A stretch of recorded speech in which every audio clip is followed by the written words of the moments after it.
to give them a total of 10. Australia, they are sitting in third at the moment on the same points as Fiji, although points differential does put the Flying Fijians just that little bit ahead of them. So whoever wins this game, theoretically, I'd like to say is safe, but this group is so unsafe with the fact that Portugal and Georgia having themselves a draw recently. Any of the top three sides could be making their way through to the quarterfinal, and any of these two sides could be causing quite the upset. Looking at Pool D, as you can see, England are sitting at the top of the bunch on the 14 points. Samoa, they are playing the Japanese next week. That will be a very telling game, and Los Pumas playing catch up after their first loss to the English. But looking through at the starting lineup for these two sides, for Wales, they've made a few changes compared to what they did have in their last fixture. Gareth Thomas at number 1, Ryan Elias at 2, and Thomas Francis starting in as the number 3. Will Rowlands and Adam Beard back as the locking duo. Aaron Wainwright at number 6. Jack Morgan, the captain, at 7. And Talupe Faletau has been playing pretty decently.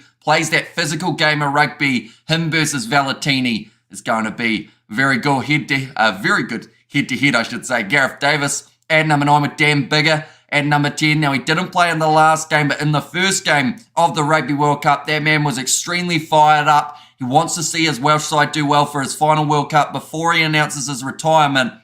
In this game, he'll be looking for another man of the match performance. Nick Tompkins at number 12 with George North on his outside at 13. Josh Adams at number 11. Lewis Rees-Zammit, the man who did the Ronaldo celebration in front of the Portuguese fans. And what that tells us is the young guy, he's either arrogant or he's got no fear, or maybe a bit of both. But I'm sure he'll be looking forward to going head-to-head with Marika Korombedi for this game, and Liam Williams at number 15 to close out the Welsh starting side. For the Australians, they made a few changes, mainly in the back line due to injury returns as well as little reshuffles. For out-of-form players, Angus Bell at number 1, Dave Parecki at 2, and James Slipper as the tight head prop once more. Now he is used to playing on the loose head side due to the amount of injuries they have had at 3 of Alatoa, Tani Alatupo, etc. He has had to transition over to that other side once more. Nick Frost and Richie Arnold, the same combination as they did go with last week. That was due to the injury of Will Skelton just before the game. Rob Leota at number 6, Tom Hooper at 7, so a bit of a reshuffle there, and Rob Ballatini keeps his spot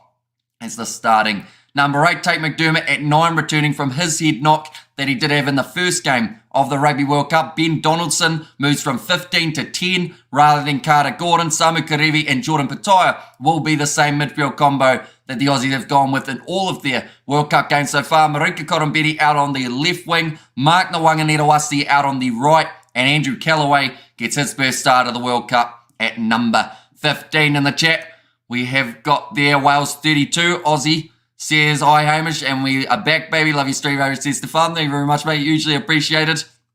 And also we have got there, Aussie have to win, they know it, and will rise to the level needed, says Stuart Moore. And I feel like there's still another gear that the Wallabies haven't been able to find so far throughout this Rugby World Cup competition. In fact, you could even say underneath the coaching of Eddie Jones throughout that Rugby Championship, we saw glimmers. But this is the type of game where you've got to put it all on the line. You've got to show what you can do. But for Wales, this is also a very important game, because if they walk away with the win here, I believe that is all but secured for them to be top of Pool C, which will mean they are taking on the second side in Pool D, which will not be England. That will either be Argentina, Japan, or the Samoans, and I'm sure they would much rather that game than an English side on the 3-match winning streak. We have got who are left out. My cousin Joe Anderberg said maybe the coach doesn't like him, says Mo, and also we have got there Nick White, says Crumpus, so he is going to be coming off the bench in this game. They have decided to promote Tate McDermott back into the starting lineup. They like the aggressive style of his running, the sniping runs around the side of the breakdown, and I believe the Australians, it may be better for them with Tate McDermott and Ben Donaldson as that 9-10 combo, because those two, they both have that attacking mindset, and then Nick White, that stability near the end of the game. To help them out, welcome back, Hamish. We got some brekkie in you. Thanks for your mahi, brother, says Flanders. I did just manage to squeeze in a snack in between the two live streams. What is the Ronaldo celebration? Says Mo, it is the one where you put your arms down and you go sui, as if you're trying to fly. It makes more sense if you know who Cristiano Ronaldo is, though. And even from Wales, Hamish, got a night we're sat down. Says Mr. It was fantastic. AJ, morning, Hamish. When will the Flying Fijians play next, says Joseph. So the next game is next weekend up against the Georgians. So we will have all of the games that are taking place next week shown on the screen very soon. And when does kickoff, says John? We are sitting around 25 minutes away from the kickoff of this contest, but we're breaking down all the games that we've seen so far throughout this weekend, as well as, of course, the prediction for this game, looking through at the key players, etc., and the previous results for these two sides. We have got there from Fleshton, Lewis V. Zammit is a big fan of Ronaldo, and he planned that with his mates, says Fleshton there. And also we have got there, NFL is rubbish, it stops every 3 minutes, says Yvonne. Although at the moment with rugby, we've had quite a few stoppages throughout some of these Rugby World Cup games. I'm hoping this one is a free-flowing one. In the last game for the Australians, they gave away 18 penalties. In the game prior to that, Wales did end up playing a Fijian side that gave away around that 18 mark.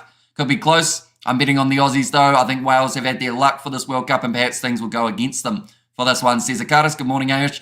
Says Daniel Watson. The next game for the Flying Fijians, it is going to be taking place on, I believe it's the 1st of October. Yes, it is. At 4:45 a.m. New Zealand time. It's up against Georgia. And to say that that game is a must-win is an understatement. Every game from here for Fiji, whether it's up against Georgia or Portugal the week after, they do need to make sure that they are walking away with victories. Also the Australians, their next game up against Portugal. Then for the final week of the Rugby World Cup. In fact, that is the last game for the Australians. So they have got the week before the quarterfinals off. They'll either know whether or not they're booking their flights home or whether they are staying in France for just that little bit longer. In the chat as well, we have got there, do most coaches in Test Rugby and laterally select their own sides? Says Mo.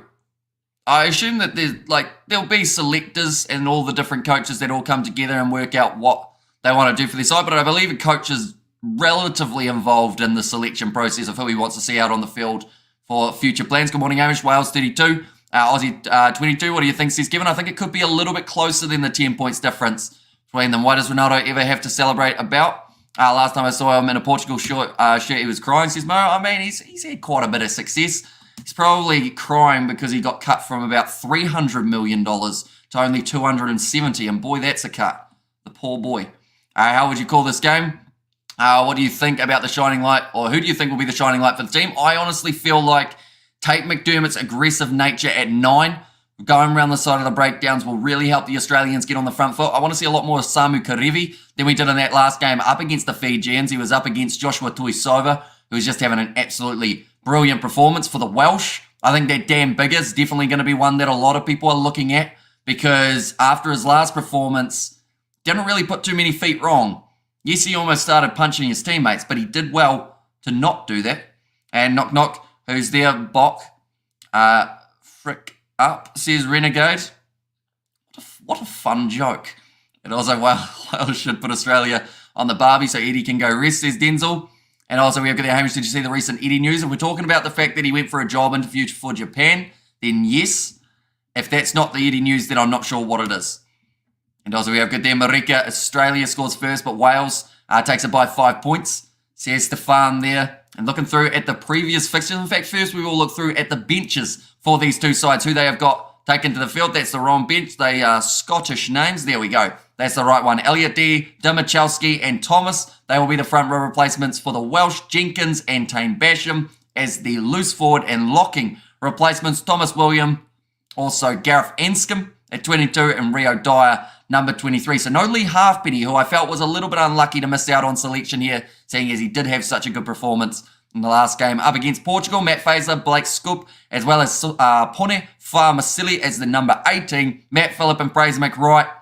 Matt Phillip did take that spot of Richie Arnold off the bench for the last game, as Arnold was promoted to the starting lineup due to the skeleton injury. McWright in the starting side last week now comes off the bench, add a bit of speed later on in the game.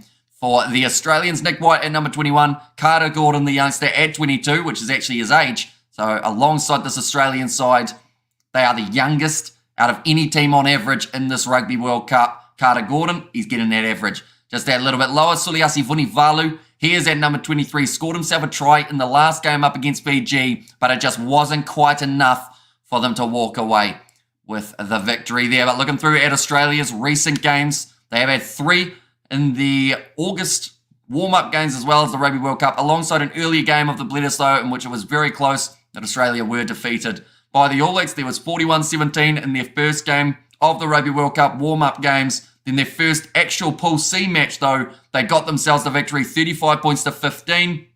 Then up against the Fijians, 7 points difference, 22 points to 15. But I should mention that one up against the Fijians, the significance of that extra point could be monumental for this overall Rugby World Cup because of how close so many of the games have been for Pool C. Looking through at Wales, they did have their game up against Portugal last week, winning at 28 points to 8. Dan Biggar had a man-of-the-match performance in the game the week prior, 32 points to 26. The warm-up game up against the Box didn't quite go as they wanted, but so far throughout this Rugby World Cup, they are on a 2-match winning streak, looking to make it 3 from 3 after this game.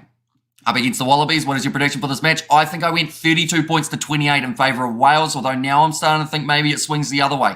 To be honest, ref will win, says Siren. Very, I guess, optimistic of the referee for this game already. And Australia all the way, says Viniana. Box kicking series needs to be addressed. I hope Australia has a good game, says Andre. And yeah, I think there will be quite a few changes that we see for the South Africans next week in their game up against Tonga, trying to work out that combo that they will want to move forward into that quarterfinal. Proud to be Welsh, says Jim. Wales by 3, says John. And don't listen to Eddie Jones. Yoda's gobby offspring cheats by using the Force, says Timid. And also Eddie Jones will be welcomed in Japan. His mother and wife Japanese, says Peter Wild. And I mean, we've seen what he's been able to do coaching Japan in the past. The thing is, Australia, it's a tricky one currently for them because I honestly feel like they could bring in most coaches from around the world, and with the current player pool that they have, may not get any better results than they currently are. Yes, having a few more experienced heads in this Rugby World Cup squad may have helped them out, likes of a Quade Cooper for when the push comes to shove up against Carter Gordon, but there's still a lot wrong with Aussie rugby at the moment. So if they can go out and get themselves a win here, it would be absolutely massive. And we have got the away swing to Australia now, says Flesh, this game's do or die for them. They've got nothing to lose. They've got a lot to gain. And if they can get it right here up against the Welsh, perhaps that's just that little bit of a kick that they need to be able to propel themselves into the quarterfinals. Nick Cummins hat-trick, says Mero there. And also we have got there, cool, you want to come to Wales? Lovely people in country, says Mr. Fantastic AJ. I mean, I'd love to go to Wales at some stage. I just feel like going to the Principality Stadium at some point in my life would be pretty awesome indeed. And Wales got to take all the opportunities they get. If Wales leave it till late, we have a habit of falling short of the mark when it's close, says Mr. Fantastic AJ. And that is something up against Portugal that Wales, I think they did a lot better in, was the later stages of the game. Early on, Portugal were really pushing the Welsh, but then as the game wore on, that is actually when the Portuguese started to slow down. I don't think Australia will slow down in this game though, so they need to make sure that they are clinical. Wales, they had quite a few handling errors. Dan Biggar was yelling at George North throughout that first game up against the Fijians. We saw that evidently throughout that game. Aussie youth not interested in sport anymore, says Cool Story Bro. I wouldn't necessarily say that. I'd just say they're more interested in the NRL, playing rugby league or AFL rather than playing rugby union. I'm not a fan of Wales because they stiff Fiji. I'll be wearing red because I want them to send the Kangaroos hopping, says Denzel. That's the thing though, for Wales, I don't think they can be blamed for the result. It's very unfortunate that they were the team facing Fiji during that contest, but like they had no control over what penalties were given, what penalties weren't. So they will take the win any way that they could have got it. I'm sure if it was the other way around, it may have been the same boat. You know what I'm saying? I feel like Wales, it's unfortunate that the other side that everyone's like, oh, Wales, they were the team that screwed Fiji, but it wasn't really them. It was more the refereeing side of things that did hurt them. Looking through at the upcoming fixtures for these two games, or for these two teams, I should say, Australia, they've got a game up against the Portuguese that is in 7 days' time at 4:45 a.m., so the exact same kickoff time as what we saw between Scotland and Tonga, which was the game that kicked off just before this one. And then the two other games that are taking place for the Welsh, they have got one game left in their pool stage up against the Georgians, and then that game on November 5th, a little bit of a surprise that we are seeing one so close after the Rugby World Cup, and that could actually be 1 week after the final. If Wales can somehow make it that far, they will have a game up against the Barbarians, who are currently playing in a few other matches around the world. I believe they versed the Scarlets most recently. They've got a game next week up against a URC team. It might actually be a Welsh team that they are. Oh no, it's Munster next week that they are going to be taking on the Barbars. So I'll be keeping an eye on that game as well. Looking at the betting odds for this game, as you can see, Australia, they come in as just slight underdogs for this contest, and it's not too often that we say that about an Australia versus Wales matchup, even one taking place at the Principality Stadium. So it tells you that even though Wales are slight favourites, only 14 sets difference, it's going to be a close game, and hopefully both of these teams go out there and put on an absolutely clinical performance. Played 45 games between the two sides in history, 13 wins for Wales, 31 wins for the Australians, and 1 draw has taken place before. In the past, you need a drink alcohol if you're going to Cardiff. Says Fleshin, is this ref consistent? I haven't actually seen which referee it's going to be as of yet, so I can't comment on it just as at this moment. But as soon as we know, try my best to let you know. And Aussie Rugby is only ranked 6th most popular sport in their country, says Si, and that is probably the big problem for the Australians because their players, like they're slowly losing more and more youngsters to other sports, whether that's basketball, whether that's rugby league, AFL, cricket, hockey, whatever it is that they do want to play. What is this Lewis Rees-Zammit TikTok that they are showing in the background of the build-up? And also we have, so they are like America, interested in their own sports. That's a cool story, bro. If you're talking about AFL, then I guess you could say yes, but that's probably the only correlation between the two sides. I want Australia to win, says Short Videos, and Australia have to win. I think they'll do it by 13 plus, says Stuart Moore. And the thing is, for both of these sides, even if they can't walk away with the victory, in the Welsh's case, if they can get themselves a bonus point for being within 7, that would be huge. If they can get themselves 2 bonus points, 1 for being within 7, and also 1 for getting 4 tries or more, that will be even more massive for them, and that should really cement themselves as a side making it through to the next stage. Wales are hitting quarters. What do you think of that outcome? Says Mr. Fantastic AJ, I think it's going to be a tough game, but they'll certainly want to be ranked number 1. Because that way they're facing either Samoa, Japan, or Argentina rather than facing off up against the English, who are currently on a 3-match winning streak in this Rugby World Cup. They have got their game up against the Samoans, I believe, in 2 weeks' time. That will be their final game. They are just showing the highlights of Wales versus Fiji. The Welsh. Oh, in fact, that was the Portugal game that they were showing there as well. A couple decent results for Wales overall here. And that's the thing. They've done what they've needed to in those first 2 games. They haven't been too aggressive in their attack. They're also just making sure that they're getting it through the forwards, trying to get some form going before those quarterfinals. Puma Hoodie says Simran certainly is. It's almost, it's slightly the colour of Wales, I guess, although it's more of a maroon in this case. So I am once again impartial for this one, ladies and gentlemen. I'm walking it into a Walmart now. When I come out, game should have already started, says Mo. Yeah, we are only around 12 minutes away from this contest taking place. They are just showing the head-to-head between Liam Williams at number 15 for Wales and Andrew Callaway at number 15 for the Australians. 92 tests for Liam Williams to the 24 at Callaway. But the thing is, Andrew Callaway, anytime he has been asked to wear that Aussie jersey, he's normally able to step up.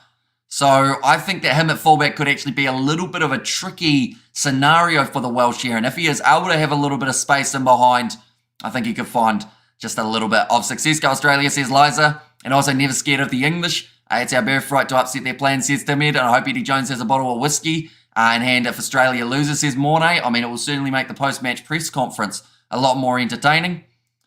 We have got there, I am shabappling myself. Such a contest for Wales, says Mr. Fantastic AJ. And I have faith in Lost Pumas and also so impartial, says Simran. There's I'm cheering for Wales today. Aussies go home. Okay. Wait, was that like a statement of Aussies go home or Aussies will be going home? Decider, because either way, this is the decider for the Australians. I believe with the way that the table sits, we will just show it once more. If the Australians lose this game and they don't receive a single bonus point, they have only got 1 more match up against Portugal, and then theoretically, the most points that they can get is 11. That would mean Fiji only need to win 1 of their games and also get close in another to be able to be ahead of the Australians. Although, of course, Australia will be trying their absolute best to increase that points differential up against the Portuguese.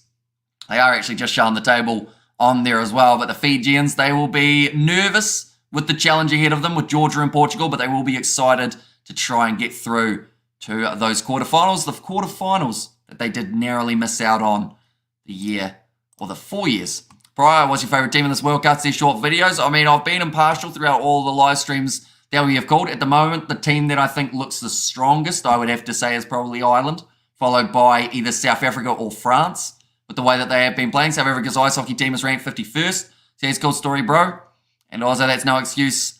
League is far worse off in New Zealand. They're still very competitive with only 24,000 players, says Trajan, although they haven't been competitive for a little while. Luckily, the Warriors starting to turn it around now. But before that stage, there were talks of the Warriors getting kicked out of the competition. Now there's talks that they're doing well, that they're going to add another New Zealand team. But I don't know if that's happening anytime soon. Eddie is trashing Wales, says G Frenchman. And also Aussies to go home after losing to Wales. Don't even bother playing the last game. Says Cider, let's go Aussie, let's go. Says Stuart Moore. Just showing there Eddie Jones. He's doing a bit of a hype-up package by the looks. I spent last holiday in Australia, so my heart beats for the Wallabies, says Miro. And we have got there as well. Where'd it go? It was a little bit earlier. I have no idea who will win this one. Depends if Australia turn up. Looking forward to the Eddie Jones piss stick.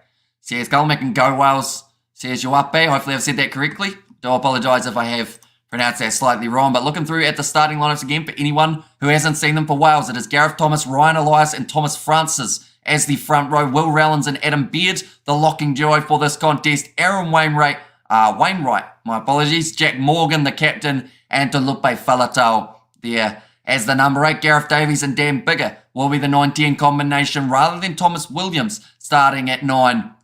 What a bold call from the Welsh. Yeah, Nick Tompkins and George North in the midfield. I felt that they did pretty decently in that game up against the Fijians. Josh Adams at 11. Lewis Rees-Sammet out on the right wing with his pace going head-to-head with Marika Korombeti. And then Liam Williams as the number 15 for the Australians. Angus Bell, Dave Parecki and James Slipper as the front row. Slipper, of course, would like to be playing left rather than right in the scrums. But for now, with the injuries, does have to take up that tie hair prop jersey. Nick Frost and Richie Arnold in the locking duo. Rob Leota, Tom Hooper and Rob Valentini. Bit of a reshuffle there in the loose forward trio. Tate McDermott and Ben Donaldson will be the 9-10. So 2 men who did not play in those positions last week. Donaldson was at 15. Tate McDermott was on the sideline due to an HIA head knock that he did have to recover from, but he's back now, adding a little bit more attack and play for the Wallabies. Sami Kurevi and Jordan Pataia in the midfield combination once more for the 3rd time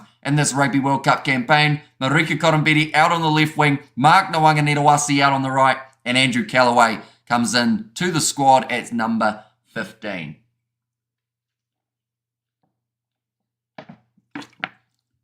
Quite a few Australians in attendance for this game. By the looks of it, they are just showing Eddie Jones as well in the changing sheds. The Wallabies, they know that this is a big chance for them to get their World Cup. I'll be honest, they almost need to get it back underway. They started well in their game up against Georgia, got themselves the victory, but then from there, kind of went back down. Now they need to get it go back up like it is that roller coaster. We have got new manager for Chile, Eddie Jones. The Red Dragon will barbecue. Rue says a raw meat. And also Bullavanaka Hamish for the live commentary. Let's go the Wallabies, says Robbie T. And I have a horrible feeling the Criminals are going to beat us today, says JD Jones. I don't think there's too many of them with criminal records. Normally those players have been taken out of the side. Anyone seen Kurtley Beale lately? Too far. Getting close, says Mr. Fantastic AJ. And also Hamish needs to pull out the guitar to spur Wales on, says Mr. Fantastic AJ. I think I had no chance of playing the Welsh national anthem on my guitar. I've probably got more chance playing the Aussie one, and I have never tried it before as well. Hi, Hamish and all the viewers, says Stull. You can do it, Australia, says Gina. And also Hamish, I know I read that one. The Aussies have a tiny chance of playing brilliantly. A mistake, perhaps, says Cited. Well, the thing is, both of these sides have been either on the receiving end or they've been against a side that has given away a huge amount of penalties throughout a contest. So if it's stop-start, I feel like that will benefit Wales, mainly because they were used to that in their first game. The other side of things is, if Aussie are able to push the tempo and there's hardly any stoppages, I think that the Aussie gas tank may be able to hold up well enough to be able to push Wales into deep water. We have got there, you know what side I was on about, says JD Jones. Yeah, it's common knowledge, isn't it, at this point, that overseas rugby fans always call the Australians by bad names. But, you know, it's unfortunate. The Kiwis would have won at the League World Cup if it wasn't for an Aussie ref. They played Australia, only lost by 2 and beat the Kangaroos before that game. Not just the Waz right up there, says Trajan. Okay, so what you're saying is Australia don't have any excuses. That's what I'm getting from you, Trajan. But I think that they've got to look through the starting lineup and try and work out who are the weak links, who are the players that are holding them back. Unfortunately, they don't have to look too far. Dave Parecki is the captain. You have to ask the question, for any other international side in the top about 15, would he start a game? The answer, unfortunately, would be no. As a Springbok supporter, I'm cheering on the Aussies. You're going to be live commentary for the Cricket World Cup as well. We're considering it, but we also will probably end up finishing the Rugby World Cup first before we do end up doing any other competitions, just to make sure that we get through it smoothly. We've got the URC coming back on the channel as well straight afterwards. We have got their storming in Cape Town, so I hope the weather in France is much better, says Denzel. It looks like a quite nice evening in Lyon for this game. Now both sides making their way out of the tunnel. We are only moments away from kickoff, ladies and gentlemen, between Australia and Wales, 1 versus 2. And we have got there, let's hope for a cardless, competitive and interesting game. Let's go, folks. Says Mr. Fantastic AJ. How do you prefer rugby or cricket? I probably prefer commentating rugby in some regards, but then I also prefer the cricket ones sometimes because it's a little bit slower paced, so I get a lot more time to be able to read the chat and talk to you guys a little bit more. Sometimes the rugby is just flat out, and I do miss a few messages, which I always felt pretty bad about. Springbok supporter, not Aussie, however. Fell for them lately, so I hope they can do well. We all know they can, says Landy Bear. And also we've got there, go Wales, says Grumless. Just showing there, Jack Morgan, the captain of Wales. Samu Karevi trying to fire up his side. And he talked about Carter Gordon throughout the week as well in the press conference. He said that the Aussie side, yes, they want to get behind him and, you know, kind of console him for what happened in the last game. But it wasn't just him, is the comment from Samu Karevi. There was a lot more that a huge amount of the Aussie players could have done to try and get that game back in their favour. And they're hoping to play for each other here, put in a good showing. I just thought he retired or something, says Cited. A little bit of a forced retirement. And we have got, hey, says Brandon, welcome in. Bok fan, I like both teams, says Ben. And also Ben, a South African. I'm a Springbok supporter, but support Australia because they are from the South, says Dwayne. And also exactly says Cool Story. And Jones passes to Jones, kicks crossfield to Jones, passes to Jones for the try, then converted by Jones, says Cal Mack. Would you believe me if I said there is not a single Jones in the starting lineup for the Welsh in this game? Now, off the bench, it is actually also that same case. But looking through at the bench, Elliot D, Dumachowski and Thomas going to be the 3 men coming off the bench for Wales in the front row. Jenkins and Basham, the other 2 forward replacements. Thomas Williams, Anscombe and Rio Dyer, the last 3 replacements for the Australians. Baszler, Scoop and Farmasili, I should say. Phillip and McWright, the other 2 forward replacements. Nick White, Carter Gordon and the elusive Suliasi Vunivalu to add that X factor just a little bit later on in the game. The same can, of course, be said about the youngster Rio Dyer, but we have now got the Welsh national anthem, and then we are underway, ladies and gentlemen. Okay, there, sorry, miss your predictions. What's your predictions? Says Michael, so for this game, I'm saying 32 points to 28. Originally, I was saying to Wales. Now I'm thinking to Australia, but either way, I believe it's going to be split by less than 5 points, or 5, maybe 5 or less. Last week, for the first time in history, there wasn't a Jones in the Welsh team. Might have been a week before, says username. And also we have good there. Sorry, just joined. What is the time? Says Berenice. At the moment, the game has not quite started, but once the national anthem of Wales has finished, we will be straight into the rugby action, ladies and gentlemen. But anyone who is new to the channel, be sure to leave a like and subscribe. We had the goal by the end of the night to hit 35,250. So if you do want to help us get there, be sure to hit that subscribe button. Got this World Cup, then straight into the Cricket World Cup. Been a busy year, says Trajan. And then the Olympics early on next year as well, taking place.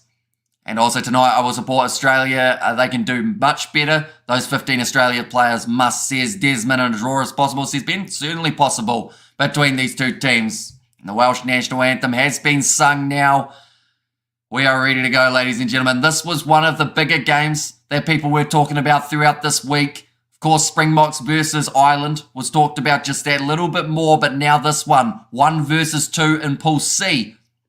Both sides having moments throughout this Rugby World Cup. The Welsh winning their first 2 games. Wales to edge at 25 points to 22, says Ronnie W. And yeah, I think my scoreline, I'm probably a little bit too high in terms of the prediction, mainly because we have seen quite a few lower scoring games recently in this Rugby World Cup. The evening game means there's probably going to be a little bit of slipperiness on the ball.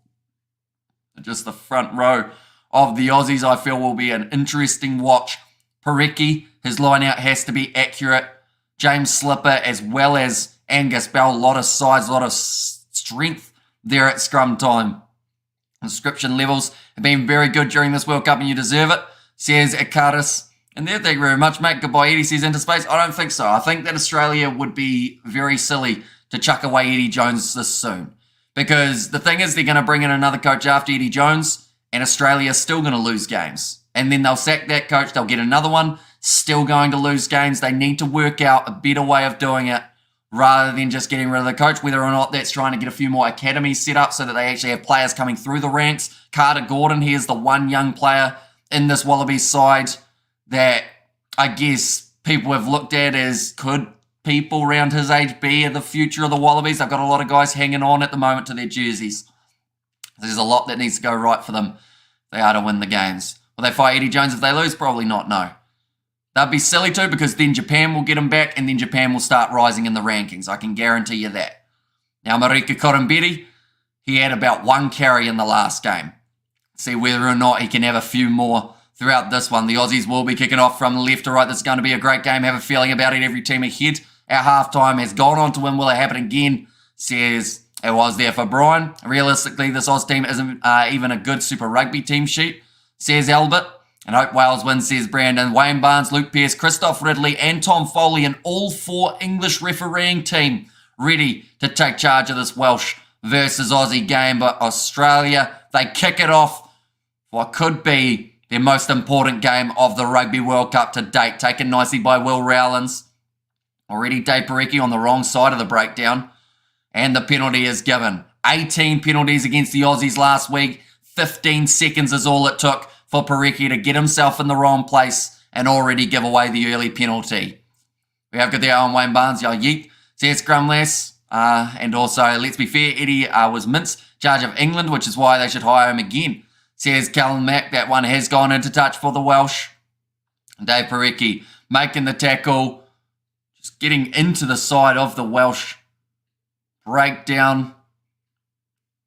Now it's going to be thrown in nicely by Ryan Elias, slinging pass from Dan Bigger off to the left-hand side, short pop pass. It was a good, powerful hit there from Samu Karevi in the midfield on his opposite number. Nick Tompkins now going for the kick in behind. Bigger playing territory, gets it into touch inside of the 22. Hamish, it's 9 p.m. here in Cape Town, South Africa. So what time is it in New Zealand and France? So for us in New Zealand, it's 8 a.m. And then for in France, I believe it's 8 p.m. if I'm not wrong, for the start of this game. Dave Parecki now, another line-out throw going to the front to Rob Leota. Take McDermott, cross to Valentini. Aussie will have to try and not play this one too much in front of their own goal line. We know how dangerous Wales can be when they get that counter-attacking opportunity. McDermott rolling back. He's been told to use it. Tactical kicking will dictate how this game plays out, says Cited. It's a decent clearing kick from McDermott as well. Down to 40 metres out. Wales now with the line out. And Hamish, you do all the channel yourself. Do you have some help, says Stull? So at the moment, it is just me all throughout this Rugby World Cup. Every video that you see, every live stream that we've done, we have either edited or set up or anything along those lines. There are a few of the other Kiwi lads, but they haven't done any editing on the channel for probably about a year now, or somewhere around there. Now line out throw for Ryan Elias.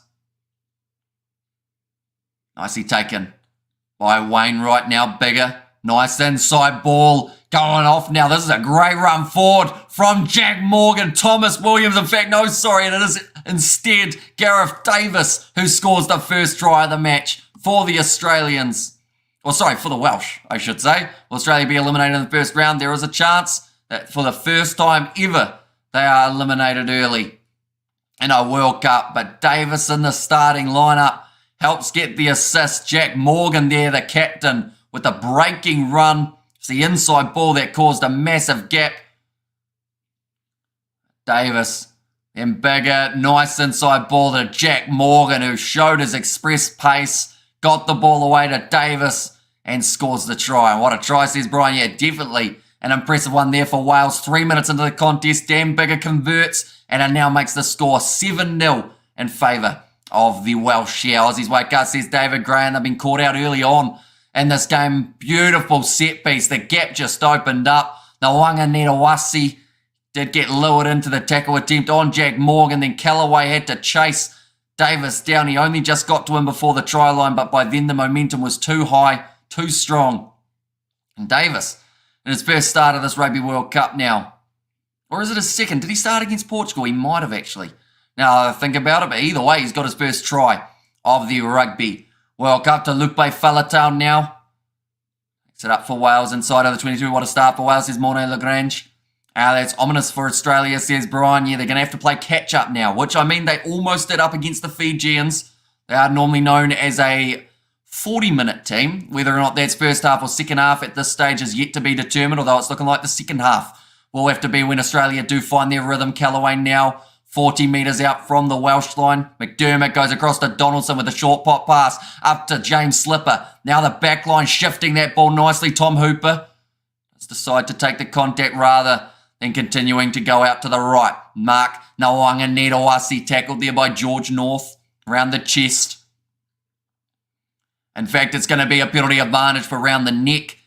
In that case, McDermott goes across to Samu Karevi. Finds his offload up to James Slipper, who fumbles. And it will now be going back for the Australian penalty. And exactly, Michael says, good story, bro. And would like to see the USA in the Rugby World Cup sometimes, said Landy Bear. They did have the opportunity to qualify, but they lost every single important game that they needed to win.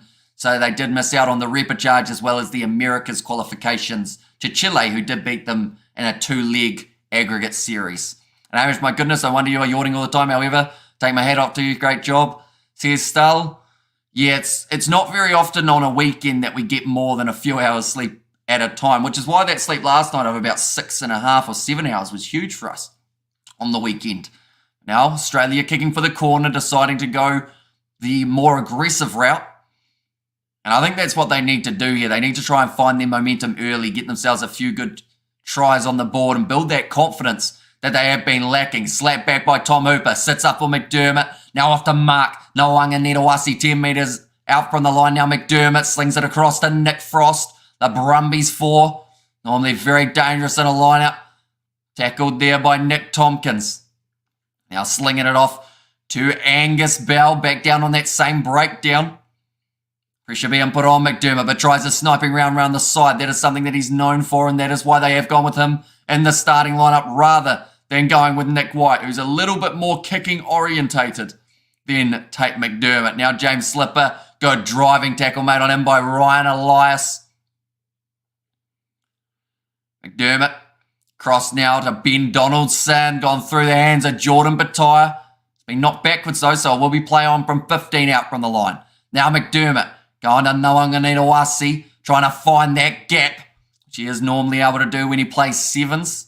It's be very handy for the Australians. Also does well for the Tars. Here comes Marika Kurumbetti, where he had the same amount of runs as he had up against the Fijians. Donaldson goes off to Rob Ballatini, gets those legs pumping.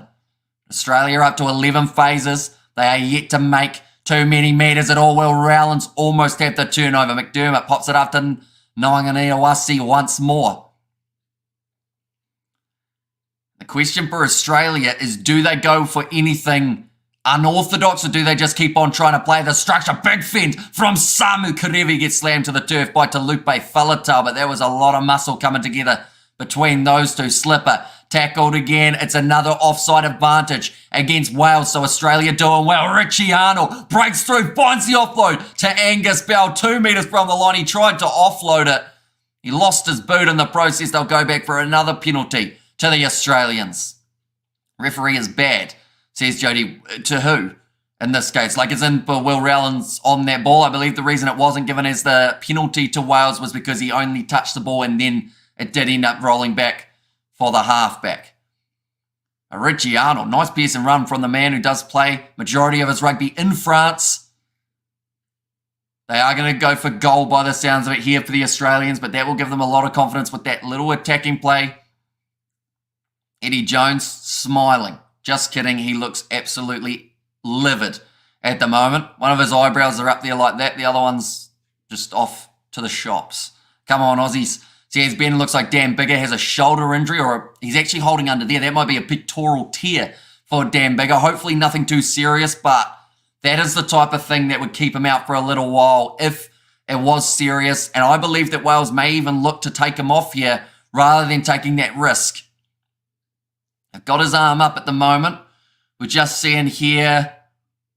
So he made the tackle. There was nothing in that said that he like overextended or anything. He's just, I think it was just a stock standard tackle. He's just taken something, or a little muscle twinge or a tear for Biggett. It looks like he wants to continue, but he's got to think very heavily about the kind of impact that Wales will have without him if he is injured and if he injures it more playing longer in this game. Bad as in brilliant and direct. Says Sidon and come on Wales. Says Gareth there. And Warren Gatlin's face looks like it looked 10 years ago. Zero change at all. Says JP.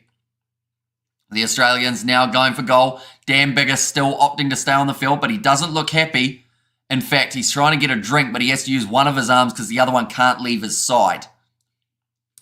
That looks like the worst thing is for Dan Biggar. Aussie will see that and they'll go, right, well, we've got to run at him, unfortunately. Miss, says Makala, and also miss, says David Richards. As a Springbok supporter, out of the sides, we've played Ireland, look like the best. They are the real deal for sure. And I like France, but Ireland are the next level, says Nathan there. Now, Ben Donaldson, sitting 15 metres straight out in front of the post. He's got the kicking responsibilities. It's gone straight down the middle. And that will now make the score 7 points to 3. Closing the gap just that little bit. And Nathan, are you kidding me, says Joe D. I think the big difference when Pollard does the kicking, says Chloe. And also Australia, nice kick. And also click the like button, guys. We need to help here. Says Dahlia, anyone who hasn't already, be sure to leave a like and subscribe to the channel. We are on the road to that 35,250 and we're only 120 away. So if you do want to help us out, it is greatly appreciated. We are here for every live stream of the Rugby World Cup. So yeah, if you haven't already, be sure to hit that subscribe button. Deep into the 22 now, Australia claiming their own ball. I've been told to use it as well here. 10 metres out, McDermott almost charged down by Adam Beard. He's got quite the skill of getting in the way of box kicks. And imagine Eddie Jones' team gets knocked out of the World Cup by his former team, England. Says Luke, I mean, the first step for Eddie Jones' Aussie side is to get through this game. If they win it, they've still got a chance of making it through to the next stage of the Rugby World Cup. That's not very straight. From, I think that was Gareth Thomas who did manage to claim that one, although now going across field. Little kick him on from Josh Adams. Hits a player in the back. Sits up now for Mark. Nwanganita-Wasti fends off. Josh Adams fends off. Jack Morgan sticks another fend in the face of Morgan as well. Doesn't really make too many metres in the process. Now McDermott. He's got Callaway. In fact, Donaldson back in the pocket. He slipped over. I mentioned about the slipperiness of this game. It may end up playing factor throughout the contest. And already Donaldson dropping the ball, slipping over after regathering. Australia still inside of their own 22 here. Now Rob Leota tackled by Morgan. Like they were going to have a bit of a chance at a counter-ruck there, Wales. Adam Beard yelling at Wayne Barnes, who pretty much told him to go away. Now Tay McDermott gets that one into touch. A very good kick considering the pressure. Box will destroy this week. Aussie scrum, boy. I hope we get them in the semi-final. We're going to maul them to pieces, says Gary. So what you're saying is you want the out-of-form, easiest team to beat rather than the challenge, Gary. I thought that wasn't really the Springboks way. I thought you guys want to beat the best rather than beat the guys who are already wounded. That's going to be knocked on there from Thomas Francis. Now Samu Karevi passes across to Jordan Pataya. Nice stepping there. Finding the offload once more. Australia. It's loose, but it's working at the moment. In terms of that unorthodox nature, McDermott tried to clean the ball up. Lewis Rees-Zammit having to kick it downfield. Looking for... Oh, it was a knock-on back there by the sounds of it, and they are returning. I can't forgive Barnesy for missing that forward pass against us in France and Wallabies for life. And also, sorry, but still saw it hurt, says Obi, and Wales forever, says David. And also, we have got the Australia can stick to rugby league while everyone moves forward, says John there. Although they're still in the World Cup, that's the main thing. You know, at the end of the day, you will have to get used to seeing Australia in World Cup competitions because I don't see them going low enough not to qualify for one in a very long time. But Dan Biggar now making his way from the field, ladies and gentlemen, due to that injury of the pectoral. Now it's that big question mark. Is he going to be all right for the next games? Is he going to be all right for the quarterfinals if the Welsh do make it that far? But Gareth Anscombe now making his way onto the field. He did play for the Barbarians relatively recently. Gareth Anscombe. So far, 36 tackles made by Wales compared to the 5 made by the Australians. And forget him, Dan. Says it was David and gone off for an HIA. Ringrose did it yesterday. Says Merivith, although the reason Ringrose went off is because he got almost concussed. He got hit in the head. Dan Bigger got hit in the... Well, he actually made a tackle for his pec, so they're a bit different in this regard. And now, big push there. It's going to be the penalty advantage, and the Australians get themselves another penalty about 32 metres out or so. We have a quick question. How many points will Ireland get in the rankings after that win? I assume because they've versed the number 2 side and they are very similar, that it would actually give them about... I don't know how the rankings work, but maybe about a 1.8 boost in points or something like that. That's last night, refs between box. Was nice as I've ever seen. Telling everyone good job, including Lions ref, says Lundy Bear. And also box need a new coach, says Renegade. And Wallabies going to get destroyed at home by the media if they crash out tonight. They're really disappointed their people. Should be ashamed of themselves, says Gary. Well, they were already getting ridiculed before reaching this World Cup, so it won't be much different when they come back. Unfortunately, it's only a very small amount of the Aussie population do get behind their union side, whether they're winning or losing.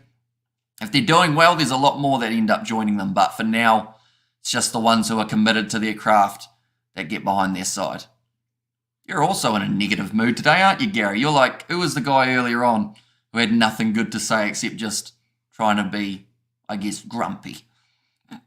But now, Donaldson going to be lining up this kick for the Australians. This is to close the gap just that little bit more. Hi, Stevens, says Michaela, and tough game so far, says Frank. Yeah, there's been some big hits coming in, but both sides having their moments. That one has gone over from the Australians, and that is now going to make the score 7 points to 6.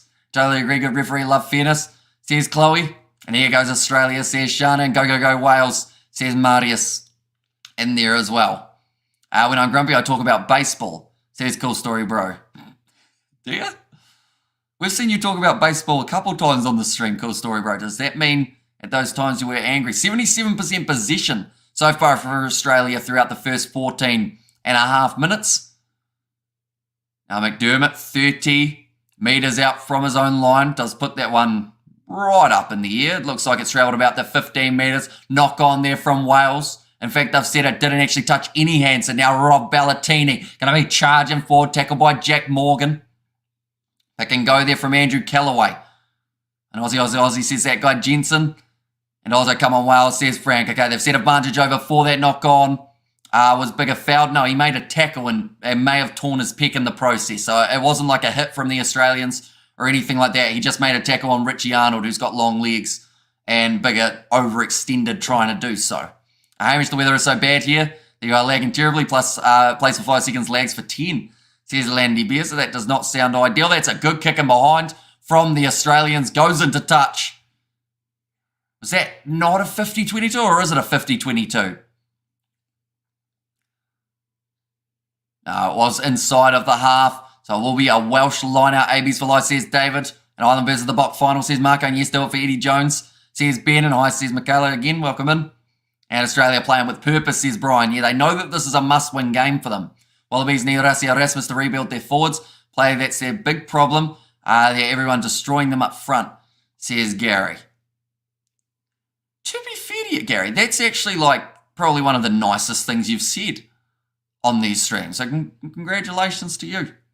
Looking at the slight positives, you've worked out where the improvement needs to be made rather than just slandering them. Good stuff.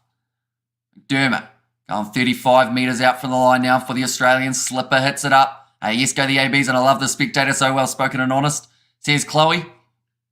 59% territory. Donaldson sells the dummy. He's got the man with him who he decided to ignore and go the other way. And now the counter-attack for the Welsh. Looks like Josh Adams kicking it down the field. It's going to slowly curve for the 50-22 chance. It will be just in the in-goal area. Callaway forces, and it is a goal line dropout. If that kick was 1 metre shorter, this would have ended up being a 5 metre scrum for Wales. But instead, goal line dropout. Great bit of work from the Welsh winger, Josh Adams, but the pass was inaccurate. Needed to go to the right, instead went left. Are we okay there? You're talking about me, Hamish the Australian? I mean, you are known for being critical as well, I guess you could say, but I think you're kind-hearted under all that roughness, aren't you, Trajan? And Eddie is not a good head coach. He's better off as an assistant that doesn't talk to the media. Side. It looks like there's also an injury now for Gareth Anscombe. What happened to him? He got a good shot from Marika. Slightly, I think it's going to be all right. He was definitely hitting him right on the verge of being late, I will say. I'm Welsh and I love hearing my parents screaming at the TV, says Yate. And also that light show is just an ego trip for Rasi, so useless, says good story, bro. Now it's going to be kicked downfield from Ben Donaldson, letting it bounce on the halfway line there, Wales, but Lupe Faletau now winding up, charges at Tom Hooper and sits him down, but to Hooper's credit, he managed to go around the bootlaces and stop Lupe Faletau in his tracks. Australia close to giving away a penalty in the breakdown. And the referee, they do now decide to go back for it.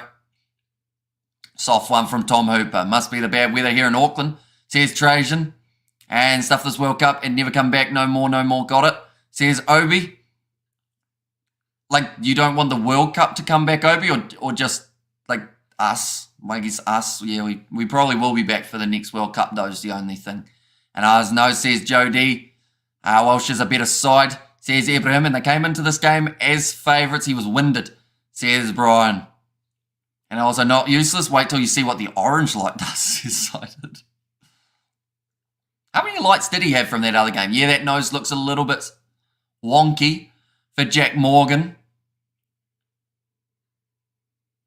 Now Gareth Anscombe to line up 3 points here for Wales. Currently sitting 18 minutes into this contest. Anyone who is new to the channel, be sure to leave a like and subscribe. We are on the road to 36,000 subscribers, although we do have a goal of another 110 by the end of this first half. So if you do want to help us, it is greatly appreciated. What time is it for you? It is currently 8:22 a.m.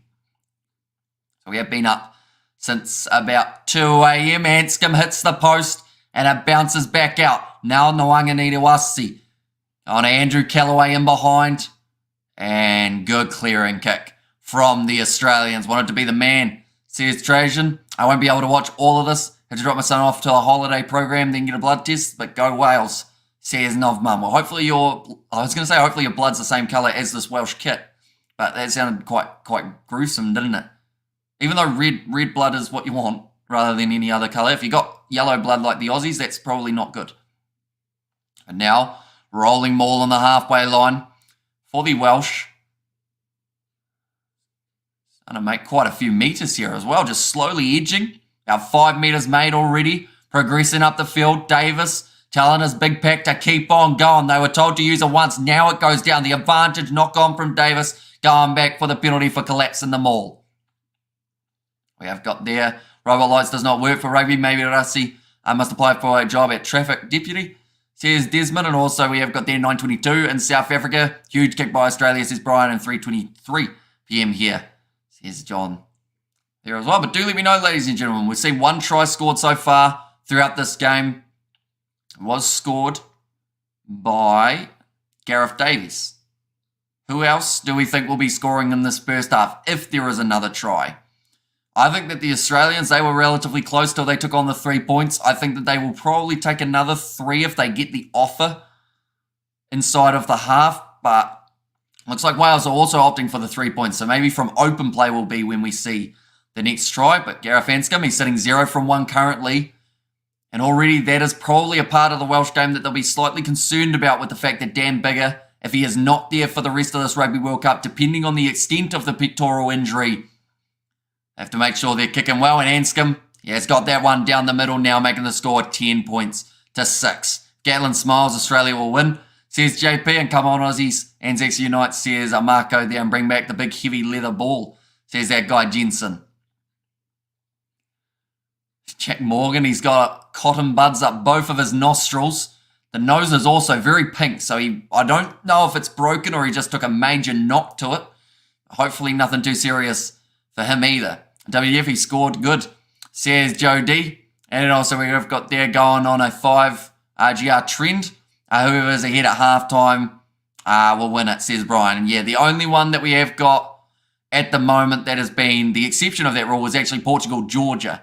Why doesn't France and America play cricket, says Crisco? I know that America are trying to. They're starting to get an American league up and running, similar to what we see for the IPL, except it's just the American version. That's going to be nicely charged down by Wales. I mentioned about that Adam Beard ability of getting in the way, except it wasn't him that time. Instead, I believe it was Aaron Wainwright. Now, Samu Kerevi, tackled there by, was Josh Adams. Australia, they'll want to try and fire back with a try of their own relatively soon in this match, keep the momentum flowing for them. McDermott going off to Donaldson, now Richie Arnold selling the dummy again. He's had a very good start to this match in terms of those running meters that he's been able to make. Marika Korombede has just shown why he never kicks with that little kick that he did in behind.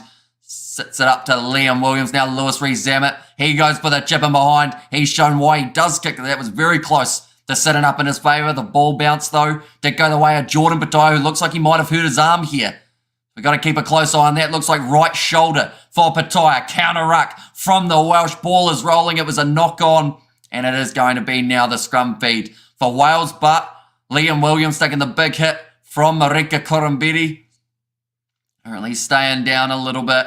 And then alongside that, looks like there is some sort of injury of Jordan Patai's arm in this one. I'm hoping for the Aussie win. I like Eddie Jones as coach. I like the real black mark on his record. Or it will be a real black mark on his record if they don't qualify for the knockouts. You remember when folks were thinking Wales had no chance in this tournament? They've been surprising us throughout this stage. He's Mr. Novel, bro. Well, it's interesting because I don't know why, but in my overall predictions for this Rugby World Cup, I actually predicted Wales to top this group. And, like, based off previous form, you'd say, no, why would they? But to be honest, like, it wasn't a bad shout now because they are 2 wins from 2, both with a bonus point victory. Looks like we're having a drinks break now for the players, so I will have one as well. We have got their call, was just curious because Germany and France also don't play cricket, says Chris Coe.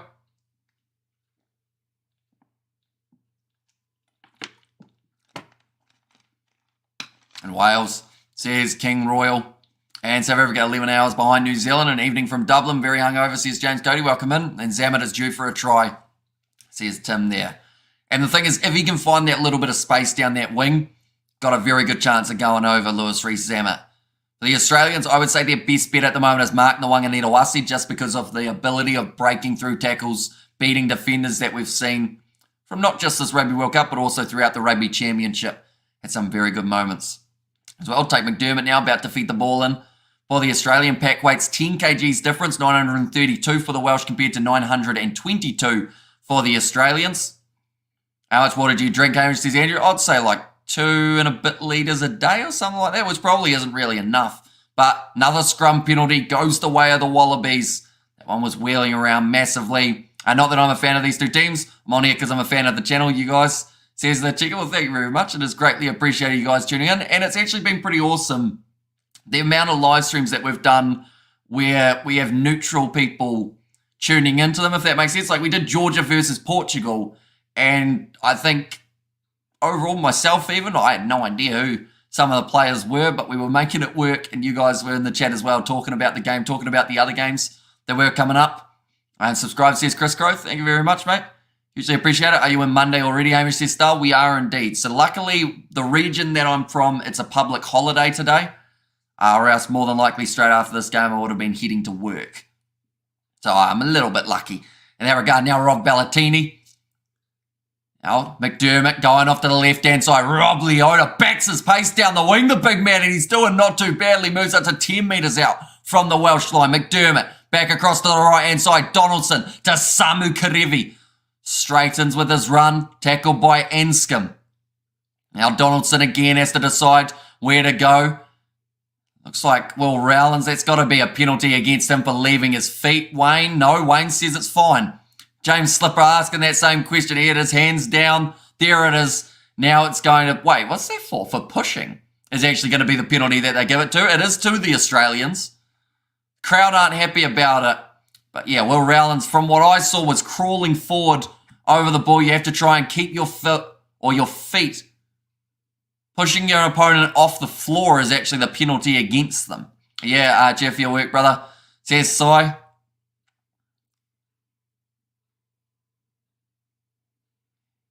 pushing the player off. You're also celebrating Heritage Day, Hamish, here in South Africa. I think it's South Canterbury Anniversary Day. So it's a little bit different for us here. But yeah, we get a day off work, which is quite nice. We have got their points or corner. They have kicked for the corner here. Referee favouring Australia. I wouldn't say that. They were penalised within the first 13 seconds of the game.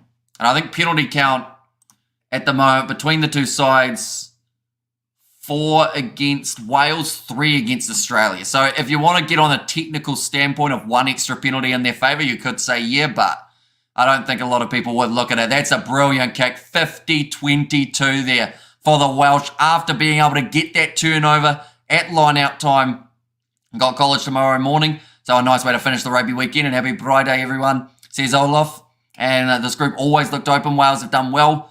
They know how to milk every opportunity. Cheeky, sneaky, smokes, and mirrors. They know every trick in the book. It isn't built in their rugby DNA, says Akaris. And Ref is definitely not favouring Australia, says Balamutha. Now Ryan Elias throwing that ball in. Adam Beard takes it nicely, offloads to Talupe Faletau. Flat ball from, I believe it was Ryan Elias, gets it to Tompkins. Pressure being put on by the Australian breakdown. Now Anscombe, or in fact it was Davis, sorry, skip past to George North. Australia, they have given away a penalty advantage there for not rolling away. Anscombe, I'm trying not to lose my voice, it was close to going out there. Now Rowlands, big shot on him by Dave Parecki. And Leotis lost his footing. Now around the side of the breakdown to Lupe Faletau, almost got sneaky. Around the side. Now Thomas, tackled by Tom Hooper, who's already had to make maybe about 10 tackles. So far, wife not working tomorrow, just pleasure, says Stull. Is this real, says Lorenzo? Me talking is, but sadly, due to licensing, we aren't able to show any match footage, just because, then YouTube get angry at us. Hamish, you are amazing for covering all this rugby. Love a shout out. Says Guy there, so shout out to you, Guy. So James Slipper, sucking in some big ones here. Just realised, does everyone know what that means? I'm from New Zealand, and like that's just a stock standard saying, like, sucking in the big ones. That just sounds a bit dodgy. It pretty much means taking some deep breaths for anyone who doesn't understand the reference. James Slipper not sucking on anything else. But 28 minutes into the game, looks like Wales will once again opt for the kicking tee. Heritage Day in South Africa, I'm Irish, and Northern Hemisphere stepping up to the plate, just be eaten. Says okay. Just one will cost them. Welsh are crafty, says Obi. This will actually lead to a 7-point lead for the Welsh if this kick goes over from Anscombe, which it should be a relatively stock standard one. We're in Noah, says Toby. From 15 metres out, the kick has gone over. Where are you in New Zealand? So I'm halfway down the South Island in South Canterbury, which is where the anniversary day is for. So if I was in any other region, I would have worked today. And a neighbour as no good coach. All Blacks has won championship in 2022-2023, says Renegade. And hands on knees in the USA, says Gus there. I was wondering what a big one looks like when you suck in it, says Cited. Now, Talupe Faletau, just inside of the 22 in Wales. With that 7 points, they've only had 13 carries. Oops, I literally stuck in my mate's big one a minute ago. Yes, we know what you mean, even in the Northern Hemisphere, says Akaris, for that saying. Why are the top 4 teams going to meet in the quarter, says Steve? Because the draw was done far too early. So they have said World Rugby, they're like, we're going to do it closer to the World Cup next time so that we don't allow that to happen again. But for this one, it was already set in stone. Of course, Wales, Fiji, and Australia all in the same group as what they were in terms of the pool from last year. Tom Hooper now up to the halfway line. And he's dropped the ball once more. Another knock on from Australia. There we go again. Kiwi from Colombia. Says Flobber there. And also I'm from Ireland. What are your thoughts on them? Says Darren. Very strong side. Very competitive. And yeah, definitely going to be a tough beat throughout this Rugby World Cup competition. I see them going further than they ever have before. And I think that's just credit to this Irish side. The way that they've been able to put together performance after performance. And they're still improving, which is the scary thing for some of the other sides facing them. Box fans must concentrate on Tonga, says it was a bin. And also we have got there, Darren, not the time to talk about them, says Jody. Whoops. Tonga, our next child, says Vincent. In there as well. Another scrum feed now on the halfway line. I mentioned about the slippery ball, and I believe that is also what we are seeing here. Looks like the Aussies already booked their tickets home. Says Democracy, although they aren't out of this game as of yet. I think at times we've seen some decent moments from the Australians on attack. Okay, I agree with you. Thanks. You're very well spoken, says Darren. Thank you very much, mate. Big scrum from the Aussies, but both sides go down, flattening out like they're a pancake, and now it's going to be kicked in behind from Davis. Sits up for Andrew Callaway. Gets through the Davis tackle. Is dragged down, though, by Aaron Wainwright. Wallabies doing well to protect that ball. Josh Adams saying he was held in the breakdown. McDermott rolling the ball back. Irish are good, but the Box could have won if we had a good kicker, says Useless Channel. And I feel like that's the thing. Both of those sides would have felt they could have got more points. Ireland will feel like they blew a couple of their performances. They did have about 5 inaccurate lineouts near the start of the game when they were just out from the try line. So if they had been successful, Ireland could have scored themselves 1 or 2 more tries. So there's a lot to unpack for both of those sides. But I feel like it's the perfect time for them to play so that they can look to improve as we head towards those quarterfinal fixtures. 40 metres out from the line, Wales. Looking to roll it back again for another high kick. And Tonga will win, says Grant. Kicked up high. Ben Donaldson taken nicely there. 40 metres from the Aussie line. This game's become a little bit more methodical in the pace. Hayes, the ball was out. Says okay there. I thought it was. It must have been very close though in terms of when they called it and when it popped out the back. I think we actually did a video on the channel of our reaction to those final moments. If you haven't seen that already, in those last moments of that game, we could not believe what we were seeing. I think it was just because of how close the game was as well. No Wanganitawasi. It's a knock-on burst from Wales. Davis is complaining. He's got to be careful not to get marched forward the 10 metres. However, their section is out with ligament damage. Says Jotun, is that actually confirmed or just what you're saying? Because we've had a lot of fake injuries that have been talked about throughout this Rugby World Cup. Are you going to watch the Ryder Cup? Probably not. I'm more likely to play some golf, I think, than I am to watch it. And good to see the monkeypox spot on lip is going down. Says VHS. Monkeypox spot on, is that this one? It was a massive one earlier on in the week. Unfortunately, I had an ice cream, and anytime I have sugar, my face is like, haha, have one of those. 7 minutes remaining in the first half. Wales playing good. Says Gerhard, yeah, it's been an even one at the moment. We have got there, come on Aussie, says Goldberg. Poor ref, says Grant. In there as well. Now McDermott. He's added a little bit more attacking style from this Australian side. Morgan's still got blood dripping out of the nose, but luckily he has got the 2 things shoved up it. Talking about the cotton buds, not his fingers. Now McDermott off to the left-hand side to Samu Karevi. They've done very well to tackle him low every time he has run at the line. Rush defence there from Davis. Makes the tackle on Nawanganitawasi. Now counter-ruck there from Jack Morgan. Gets rolled out of the way. Leota. Good shot coming in on both of his kneecaps by this Welsh defence. Donaldson inside ball there. Andrew Callaway spins out of one. Lupe Falatau gets him though. Now Davis asking for the penalty again. That man talks a lot, doesn't he? Angus Bell. Up to 5 phases now for the Australians. Jordan Patai still out there on the field. I actually thought that he had a shoulder injury earlier on, but it looks like it might have just been a bit of a stinger. Rush defence from Davis once again. Another very good tackle made from him. I guess it's one of those ones, if you are going to talk the talk, you do normally have to walk the walk. He is the 1 try scorer from this game at this point.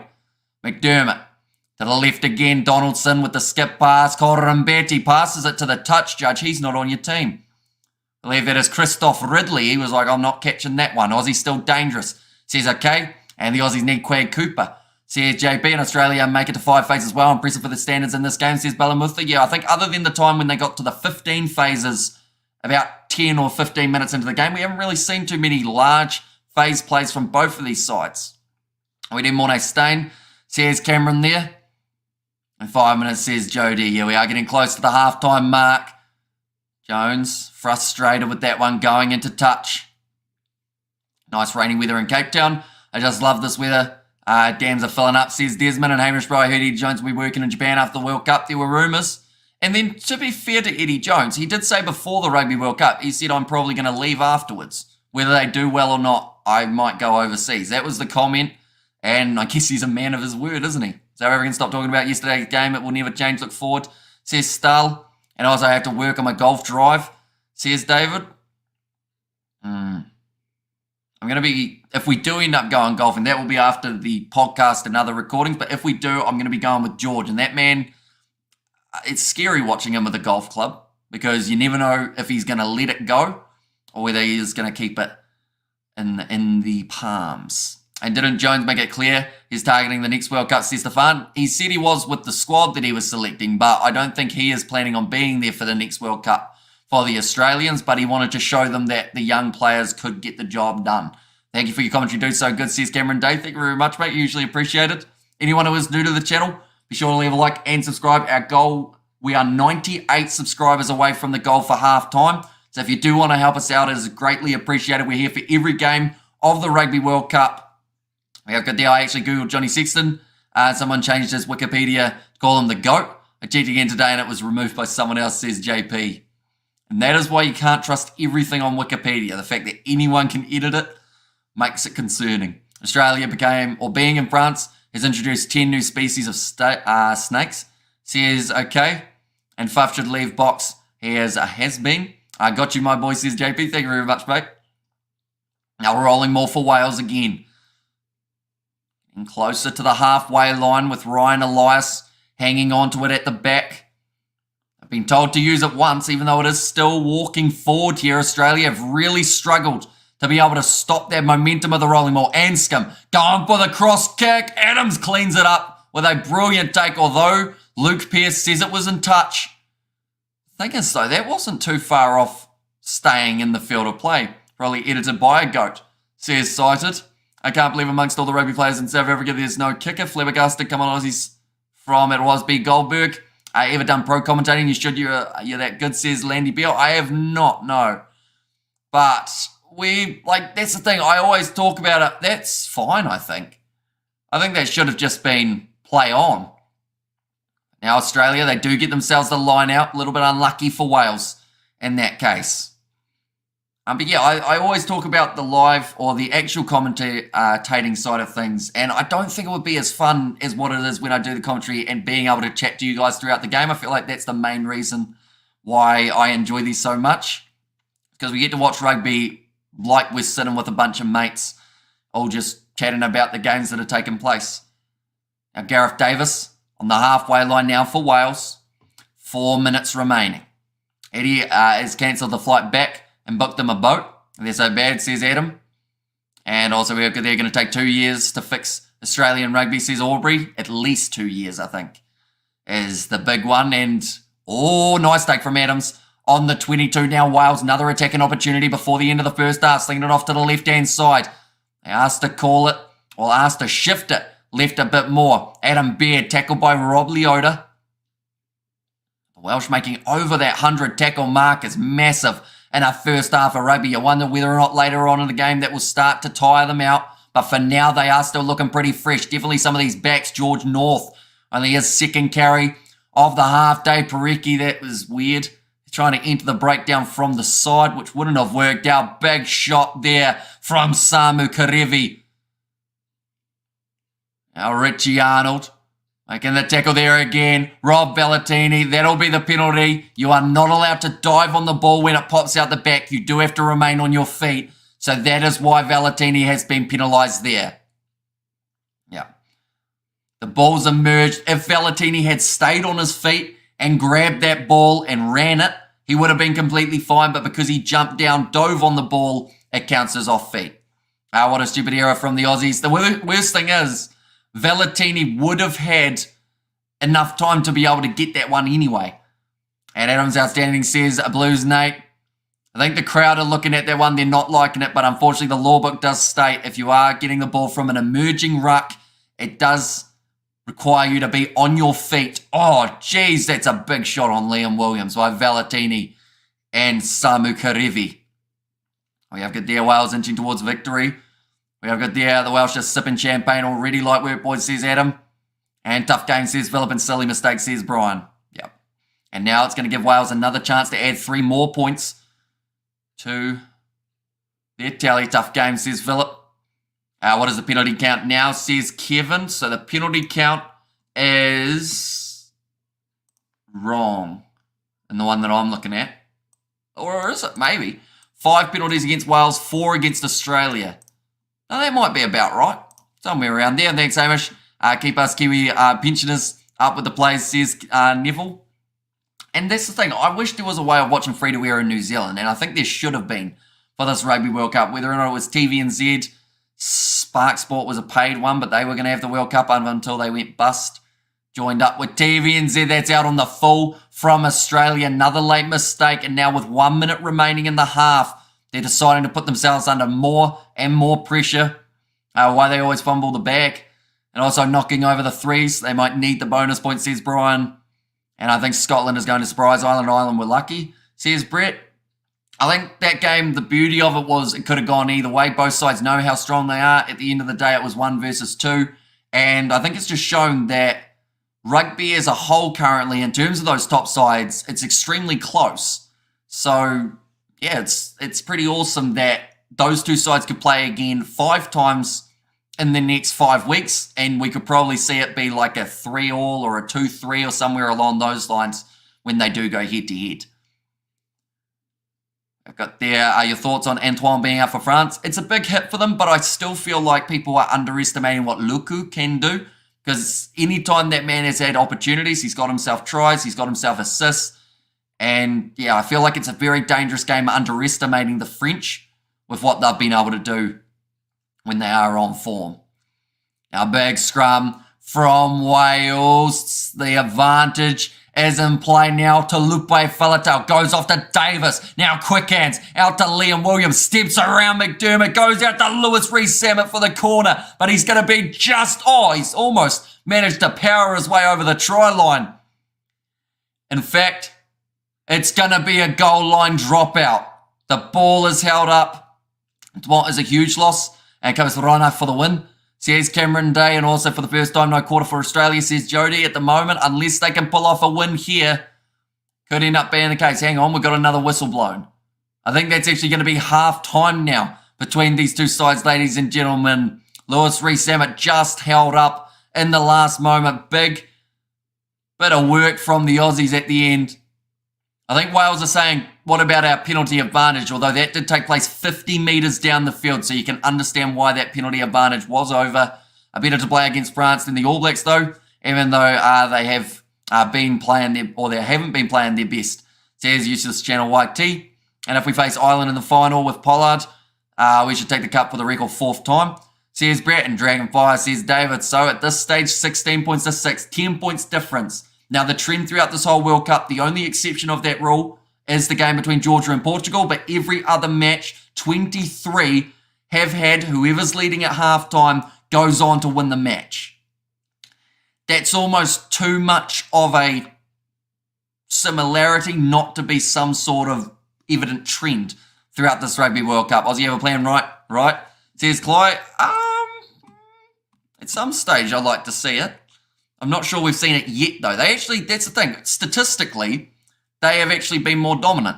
214 metres carried for the Australians compared to the 101 that we saw carried by Wales. 69 runs compared to the 34. So actually over double the runs for the Aussies in this game. Defenders beaten 16 for Australia, 7 for the Welsh, and actually double the offloads as well. And just landed back home, says Gezza. So it is nice to know that you did land safely. We have got the donation from Blues Nate as well with the super sticker. Thank you very much, mate. Hugely appreciated. I believe, one moment, it's loading. It's going to tell me what it is. Wait for it. In there as well is the super sticker.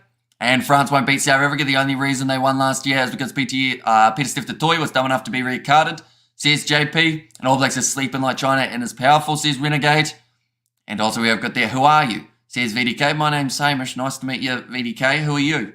I assume your name's not Primary. And if it is, I do apologise because I didn't realise that was a name. Now looking through at some of the other stats from throughout this first half. Wales getting themselves the early try of Gareth Davis. That was the only try that we did see scored.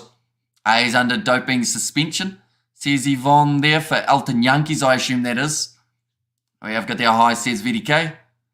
And there as well, referee is a dumb to choose to stop the match with the fault of Aussies, says Jody. Well, it was because there was a penalty advantage on the halfway line. They made meters, so then that was penalty advantage over, and then Lewis Rees-Zammit was held up. So because it was held up, that then becomes a goal line dropout. But because a goal line dropout is similar to the knock-on, that's why they don't end up playing that one.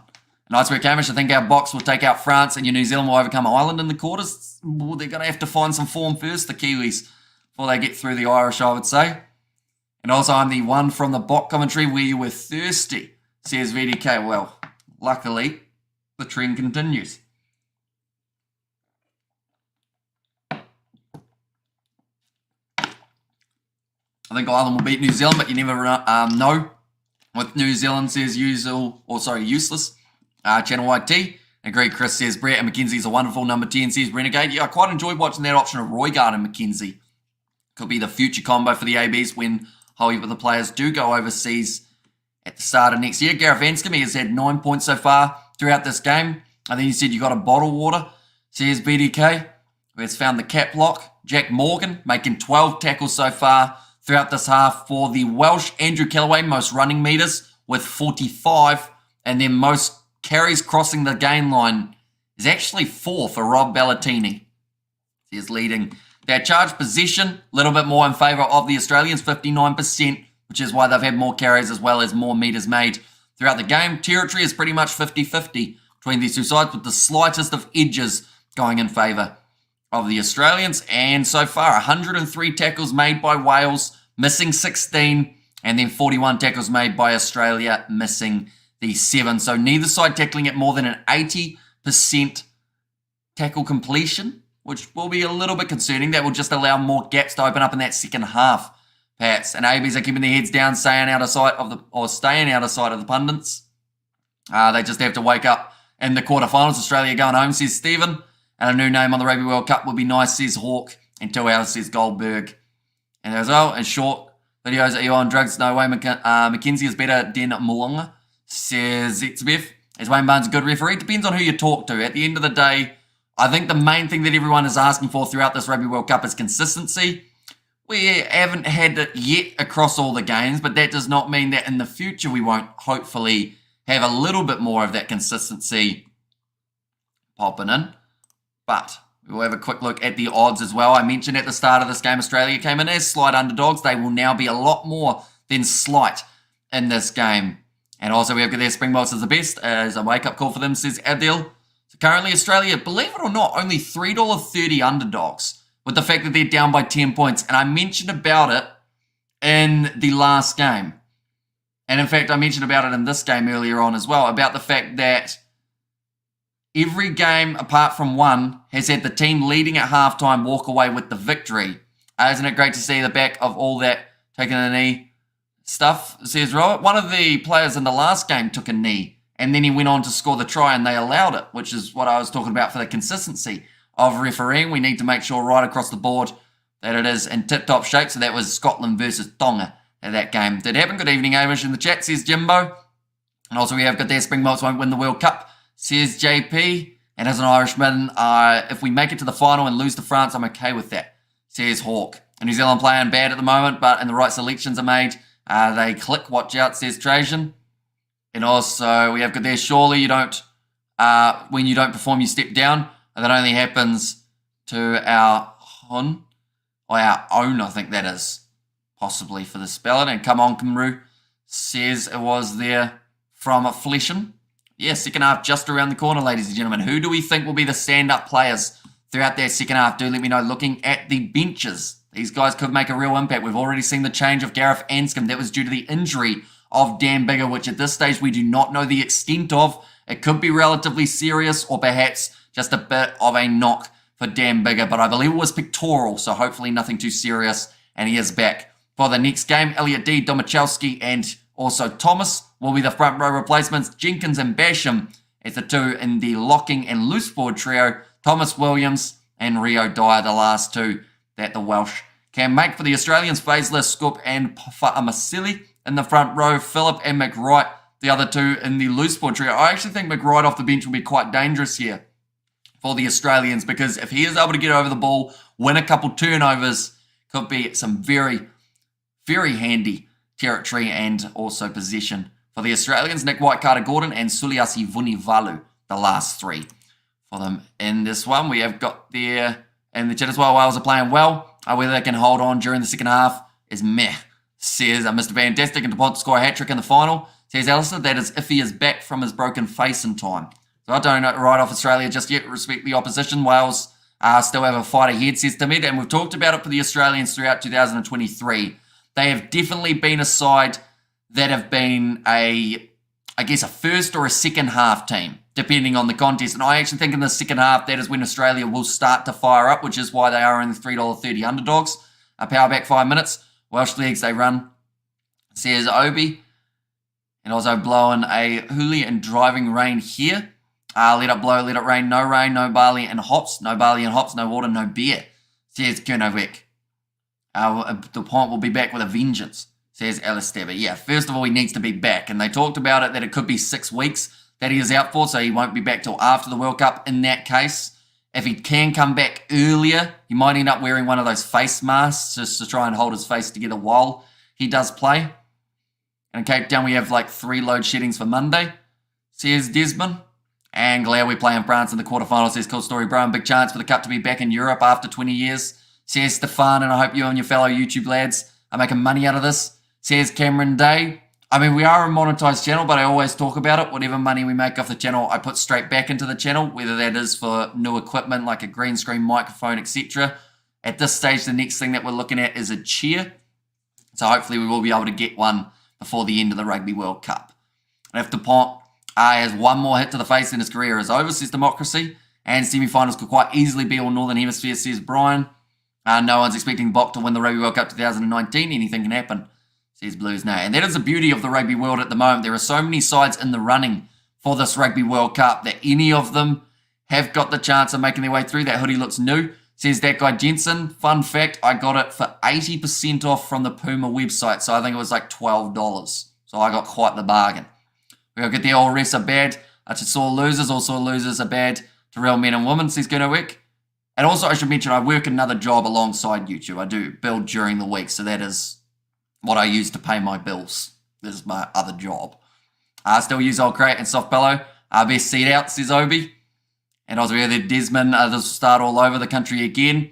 The ANC stealing again, says Stull. And also how many minutes left, Damage says Die. We have still got the second half just around the corner. I would say it will be starting in about 2 minutes time or somewhere around there. $18 for 1,000 views. I can tell you right now, it is certainly not that. But if it was, I would not be sitting on this wooden chair. Did you hear South African fans last night after the Irish loss? Even me, they saw losers, says Hawk. There are some that are very passionate, and then there are some that are very, I guess, respectful. No, that's the same thing, passionate and respectful. It just depends on who you get. Like, at the end of the day, any side that I've seen lose throughout this Rugby World Cup, I can tell you right now, there has been no game that I haven't had at least a few people from the country that have lost in the chat saying that they felt like the result was wrong. So, yeah, it's one of those ones that no matter where you have around the world, you are going to have some supporters who are a bit more aggressive than others, but that just comes with having big groups of people, unfortunately. You look like an international DJ, says that guy Jensen. I'll take that as a compliment, I guess. International DJs, do they normally look cool? Probably not. I'll take it, though. Our Welsh line out on scrum was recently through, says Mr. Fantastic AJ. And Wallabies are hopefuls, says David Dupont. Says he will play Olympics games in sevens, says Jody. I mean, it's an interesting one, isn't it? Because it's like, it's all well and good for the French. But then you think about it and you think there's a guy on that seven circuit who has worked his butt off for the past probably 4 or 5 years in the seven circuit to get that chance. And then from there, DuPont's going to take it from him because of his name, because of his skill. And I'm all about giving those big players opportunity. But if he's not going to play in the regular seven circuit, I feel like yes, it's like giving you that X factor in the Olympics, but surely you give it to a guy who's actually done stuff for the team before. What about Arundel, the top try scorer? Yeah, after one game as well. And hey, Skippy, don't make me lose it. My blood pressure is starting to go up, says Eddie, and most of us South Africans congratulated the Irish, says Di. And Sevens, an Olympic better than hip hop, says it was there from Peter Wild. And a bit late, that should have started in 1980. Are you a private channel, says Judy? As in, like, I assume that's away from, like, all the big broadcasts and everything. We are indeed. Like, this is just a YouTube channel that we did start up. We used to do rugby game, or, like, rugby video gaming. And then from there started commentary. From there, we've probably done about 1,500 live matches on the channel. His name is Hamish, and he is funky when it comes to the commentating. Says, Joseph Arundel is overrated, says Alistair. Well, at the moment, he's the leading try scorer in the competition after getting 5 tries in one game. So you can call him overrated if you want, but at the moment, the stats don't lie in terms of the overall standings of stats. If you want to look at overall in games, you would say maybe like most players could have scored those 5 with being out on the wing, but Arundel's the man who gets the credit for them. We've got there, the Irish expect people to rub their tummies because they won a group stage match, says JP. Damn, Australia better move, says John in there as well. And speaking of moving, the second half just about to start. We've had a lot of ads here in New Zealand in between the halves, but that is normally the case. Australia, for some reason, they have a little bit of extra time. Old 5-try Arundel, says Trajan. And we'll talk about fallen giants. Will Australia be out at the group stage? Says Cool Story Bro. They need a win here to be able to help increase their chances. But even with a win here, there is a chance that they do still miss out. Every point is crucial in Pool C. Even if they don't win, if they can get a bonus point, that slightly helps them. It might not be enough, but it might be just that little bit more to help get them a little bit closer. Now, we expect you to lose, says Yvonne. Your endurance is highly commendable. Excellent commentary, says Rajeshwa. Thank you very much. Super cool, hard work pays off. You guys should get a Patreon set up, says Cameron Day there. We've thought about it in the past, but then I always, I think about it and I'm like, I don't know what in terms of, I feel bad when you guys, donate, because at the end of the day, I am doing this and it's, for free. It's supposed to be, that free alternative. So I always, with a Patreon, I wouldn't know what to put on there that would be worth actually paying money for, if that makes sense. It sounds kind of sad in a way, but yeah, I feel like we already upload heaps of videos on YouTube, and then I feel like I don't want you guys to have to pay anything to be able to watch it. How do you get it right to do the streaming without pissing off the girl or wife? Asking for a friend, says Stephen. Well, the easiest way to do it is to stay single. Yeah, that's normally the easiest way of avoiding confrontations. You sure are cool, my friend. Like a DJ, says Chloe. But now second half underway. Scrum feed straight away for Wales after it is called as a rolling maul. They've turned that ball over. Are you allowed to get the straight turn? Oh, no, that's sevens. I keep on confusing my sevens and the union. I was going to say normally you're not allowed to hold up a rolling maul straight off a kickoff, but that is in the seven circuit that you are not allowed to do such a thing. And hi from South Africa, says Theunis as well. Welcome in. And also we have got there, it's all about Wales, says David. And also we have got there as well, you need a topless bunny to fill the gaps, says Obi.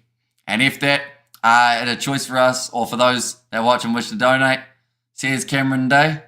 But yeah, you guys have been extremely generous throughout this Rugby World Cup. Yeah, I always say it, anything that's made off the channel, we do put straight back into the channel to try and make these live streams that little bit better, whether or not that's audio or whether that's visually, everything along those lines. And also videos outside of the live streams that we do work on. We've got a few planned that we want to make. Kevin, did you play rugby? I did, but when I was a lot younger. We're talking over a decade ago. Is Dave Rennie watching, says GT? I'd assume so. He'd be keeping an eye on the Wallabies. Another penalty going the way of the Welsh here. That was for not driving straight. They are going to be taking on another shot at goal. And this is slowly just continuing to add those few extra points on the board for Wales each and every time they get into the Aussie half. We have got, I'm watching SABC2 on the telly and listening to Hamish's commentary. Great solution, says Gary Smith, and just like that, says Andre. Crowd yelling out to the Aussie side. There's Warren Gatlin. He still looks serious. How do we contribute to your cheer? And to say thank you, says Judy Marais. We have got donations turned on YouTube, but I always say, like, donations are in no way compulsory. Like, you guys who do donate, it's hugely appreciated, but I always, like I said, I kind of feel bad when it does happen, but there is like a $sign somewhere near the chat, I think. Like, earlier on, Nate pressed it. I don't know if it's changed. I know that YouTube's had a few updates. I'll be honest, I do YouTube. I have no idea how YouTube works. But that kick has gone over. 19 points to 6 now in favour of the Welsh. Now extending their lead to 13 points. If you are chosen as a player, the whole world is watching. Anyone would play their best, so let's give it their all. Says Chloe. Don't feel bad, you earned your donations. Says Yvonne. And to be fair, you have actually donated quite a few times as well, Yvonne, which has been greatly appreciated. Davis now rolling it back. Still inside of the 22 here for Wales. Been told to use it by Wayne Barnes. Look to put a little bit more distance on that kick, but it won't find touch. And now Australia with a counter-attacking opportunity. Andrew Callaway almost going through, but Wainwright tackles him low. And the thing is, even though Wales have missed around 16 tackles so far throughout this match, it's been those important ones that they've been able to make. And that has stopped the Australians from making too many extra metres, even though they have more than double what the Australians have had. Now spinning from Davis, and he has been able to get the turnover now for the Welsh Rowlands. Now another good tackle made on him by Angus Bell. Watching on ITV and listening to Hamish, best way to watch all the games, says to me, it's a cross kick attempted by Wales. Coming onto that is Mark Nwanganitawasi, taken in the air by Adams, and the penalty does go the way of the Australians. He thought about the quick tap. Josh Adams apologising to everyone. What he doesn't realise, well, what he did realise was if he was apologising, they weren't going to be able to take it quickly because he was standing just in front. We have got there which teams had the most injuries. South Africa have Pollard, Lucanio, and Marks injured. That's a big difference for the team, says JP. Who has the most injuries? Australia have lost quite a few players in the last little while. New Zealand, I think their list is pretty big. Joe Moody, George Bauer, just in the propping department. That's not going to be straight from the Australians. Who else have New Zealand lost recently? Or not so much recently. Quinta Pye, he's still out, but he's come back now playing rugby, which is a good sign. Who else is on that list? I know that they've got a few injured at the moment, but now they've added a few more, like back from injuries. And the ref is not penalising the Wales offside players, says James there. Yeah, both sides rushing up very quickly. Argentina, says Yvonne. And also Wales, says TLR in there as well. Right, scrum feed for the Welsh again. 40 metres out from their own try line. I will mention anyone who hasn't already, be sure to hit that subscribe button. We are now only 65 away from our goal by the end of the live stream. So if you do want to help us out and do want to help us get there, be sure to hit that subscribe button. Is Polo going to play? Why else would he be in France? Says Stefan, well, he's joined into the team and he is going to be starting, or at least coming off the bench up against Tonga, as being confirmed by Rassi Erasmus in a most recent press conference. That one has gone into touch, and I think Davis tries to say it's a 50-22, and I believe it is going to be for the Welsh. There wasn't a lot of excitement coming there, though. And Hamish, you are a very good man. Your heart and conscience, my tongue not working. Conscientious and the right place. Great things will come to you. You always meet the right. You also meet the right woman. No rush my thing. Go with the flow, says Kenowick. Yeah, see, currently my sleep schedule is absolutely destroyed. So I don't think a lady friend, it would be too easy to be able to maintain that because I'll be like, hey, I'm sleeping for 3 hours, then I'm up for 20 doing live streams, then I'm sleeping for another 4. Off the feet, not allowed to go for that one there, Australia. Wales again inside of the Aussie 22, where they have found themselves predominantly anytime the Aussies give away those penalties. Mikey Lad says VDK in there as well. And yep, Fiji gone to the quarterfinals. Says Pye, another big carry forward from Talupe Faletau. Davis pops it up to Aaron Wainwright. At the moment, Wales know that they don't need to do anything too expansive, just playing their game, waiting for the Australians to give away that penalty to then be able to take the 3, although there is still the opportunity of getting it out wide. George North, he is a player we have hardly seen throughout this match. Davis again, giving it up to Ryan Elias. Now after 9 phases, chipped him behind. There's space there. Karevi doesn't have the pace, and Tompkins scores it. The acceleration battle between the 12s. It was only ever going one way. Not seeing any dollar sign. I don't feel bad. You're doing us great service, says Judy, but it's a brilliant bit of work from Gareth Anscombe. And Nick Tompkins scores it. This game getting more and more one-sided, ladies and gentlemen. And what a try, says Jobo. I find a girlfriend under the desk. Keeps me alert, says Peter. And also, we have got Australia, but hey, believe in yourself. Yes, time to go home, says Jody. And try, says Stefan, and try. Yeah, baby, says Nate. But it was kicked by Anscombe. He was already backing off. He knew that it was going to be good. And if it wasn't, it was going to be anyway a goal line dropout.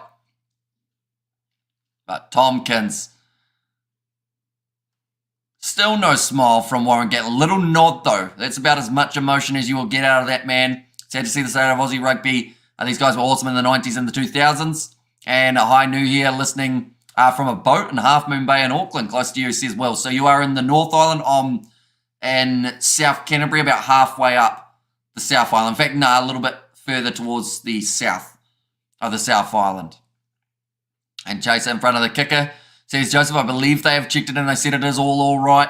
That kick is successful as well. So now the score, 26 points to 6. And the 6 Fijian players in Australia is useless, says Anand.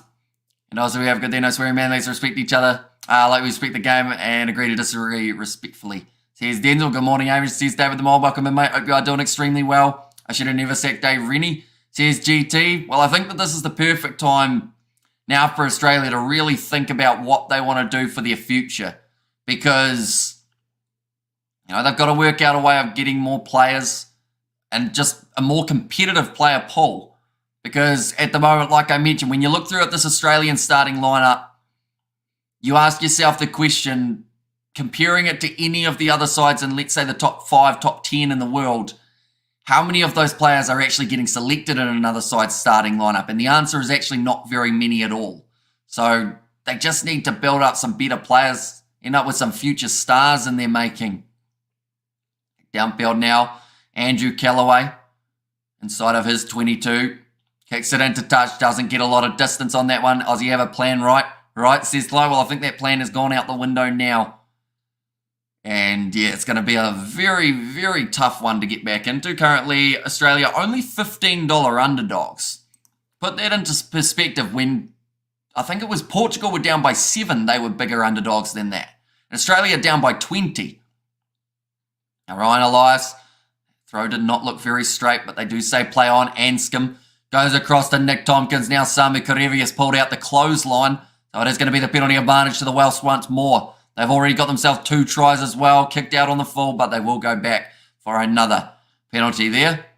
And Eddie Jones back to Japan, says Jack. Well, says John. There were rumours. I feel like that man, he might be keen to jump on the plane. And we've got Israel Flowers laughing at Rugby Australia, and I'm laughing with him, says JP. Although he won't be doing that much laughing because he's injured, so he didn't get to play for Tonga, who are also going to get knocked out of this Rugby World Cup. We've got, well, Merry Christmas and Happy New Year to my Skippy the Kangaroo, says Eddie, and that's some excellent players in Australia. The pool is deep. Perhaps management and coaching could be better, says David the Mod. I think it's just getting the right players on the field, and I feel like New Zealand are going through a similar patch at the moment. They've got some good players amongst them, but the combinations that they're doing just don't work together. And since they put Israel Folau out of Aussie, team's bad, says Pye. Will this be possible for Wales to go up the rankings after winning this game? I believe with where the two sides are sitting, I think Wales can make a little bit of a jump here. Just showing their highlight of the try again. Tompkins kicking it in behind. Oh, sorry, it was actually Anscombe who kicked it in behind. And then Tompkins scores a bonus point win on for Wales now. Says Brian, and maybe not a good idea to ditch all your experienced players before a Rugby World Cup. Says Al, that is true. Eddie Jones trying to go with the young side that he feels will be more dangerous in 2027 than this World Cup.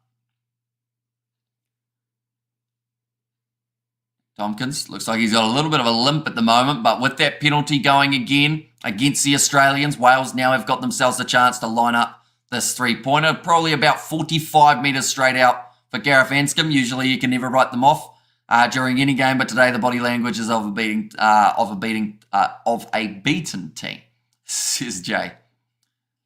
Although the Wallabies have fallen, the only way from here is up, says CK.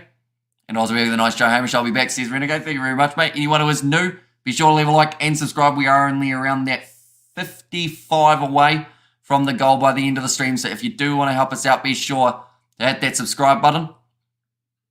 Now Anscombe, straight down the middle again. No worries for him. And that will now make the score 29 points to 6. Cheating Welsh, I'll give him that. Says it was Sutcliffe. It was a big win. Aussie look bit numbered, says Obi. And also, bring it on, Wales. My Fiji want a rematch with a Kiwi referee. Says Eddie, tell you what, don't mention Kiwi referees around here because already the Irish versus South Africa game seems like that was the main problem people were saying for that match. It's going to be knocked on in the air. Now another scrum feed for the Welsh. This time Mark Nawanga-Nitawasi knocks it on. So Fiji versus England rematch is likely in the quarterfinal. It does seem that way, which would be a massive clash between those two sides. Looks like now it's going to be Carter Gordon to make his way onto the field for Ben Donaldson, who didn't have his best game at fly half throughout this fixture. Sure, he would have liked a lot more out there on the park. Look at that fire up, that dragon, says Blues Nate. WF 29 points to 6. A useless bunch. Fiji to face. Says Salvage Hulk.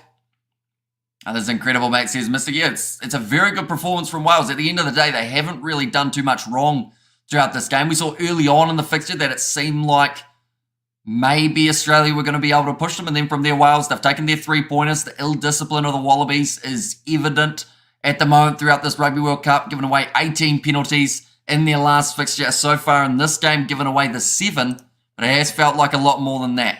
Australia are playing like a Tier 3 team. And can't wait for Fiji to knock England out. Says Stewie there, and also Scotland versus England semi-final. Says yesterday as a South African, the ref last night was as good as you get. Says there from Stretch Fletcher. I thought it would be close. Australia is getting humped. Says Calmer. I don't think I've ever heard someone describe a game of rugby as a humping, but I mean, if there was ever an example, of one, this would probably be it. Don't blame the man, blame the whistle. Says cool story, bro. And Samoa take some juice and beat England. Come on, says TJ. And Australia is better coming home with Air New Zealand and not with Qantas. Now big push again. Another penalty won by Wales. You can see the frustration on the face of one of the assistant coaches for Australia. He is frustrated at the scrum. I thought it would be a 50-50 game at the start. I actually thought that Australia were going to come into this game and fire up because they knew that this was going to be a do or die game for them. But at the moment, you would think that they were either completely safe in this World Cup, so they went, we don't really need to try, or you would think that they had lost so many games that this was just going to be playing for pride. And in that case, the pride isn't even being won at this stage. Yeah, New Zealand, not great at the moment, though, says Vanessa May. And also we have got there Eddie joined, scraping the barrel, couldn't run a bath.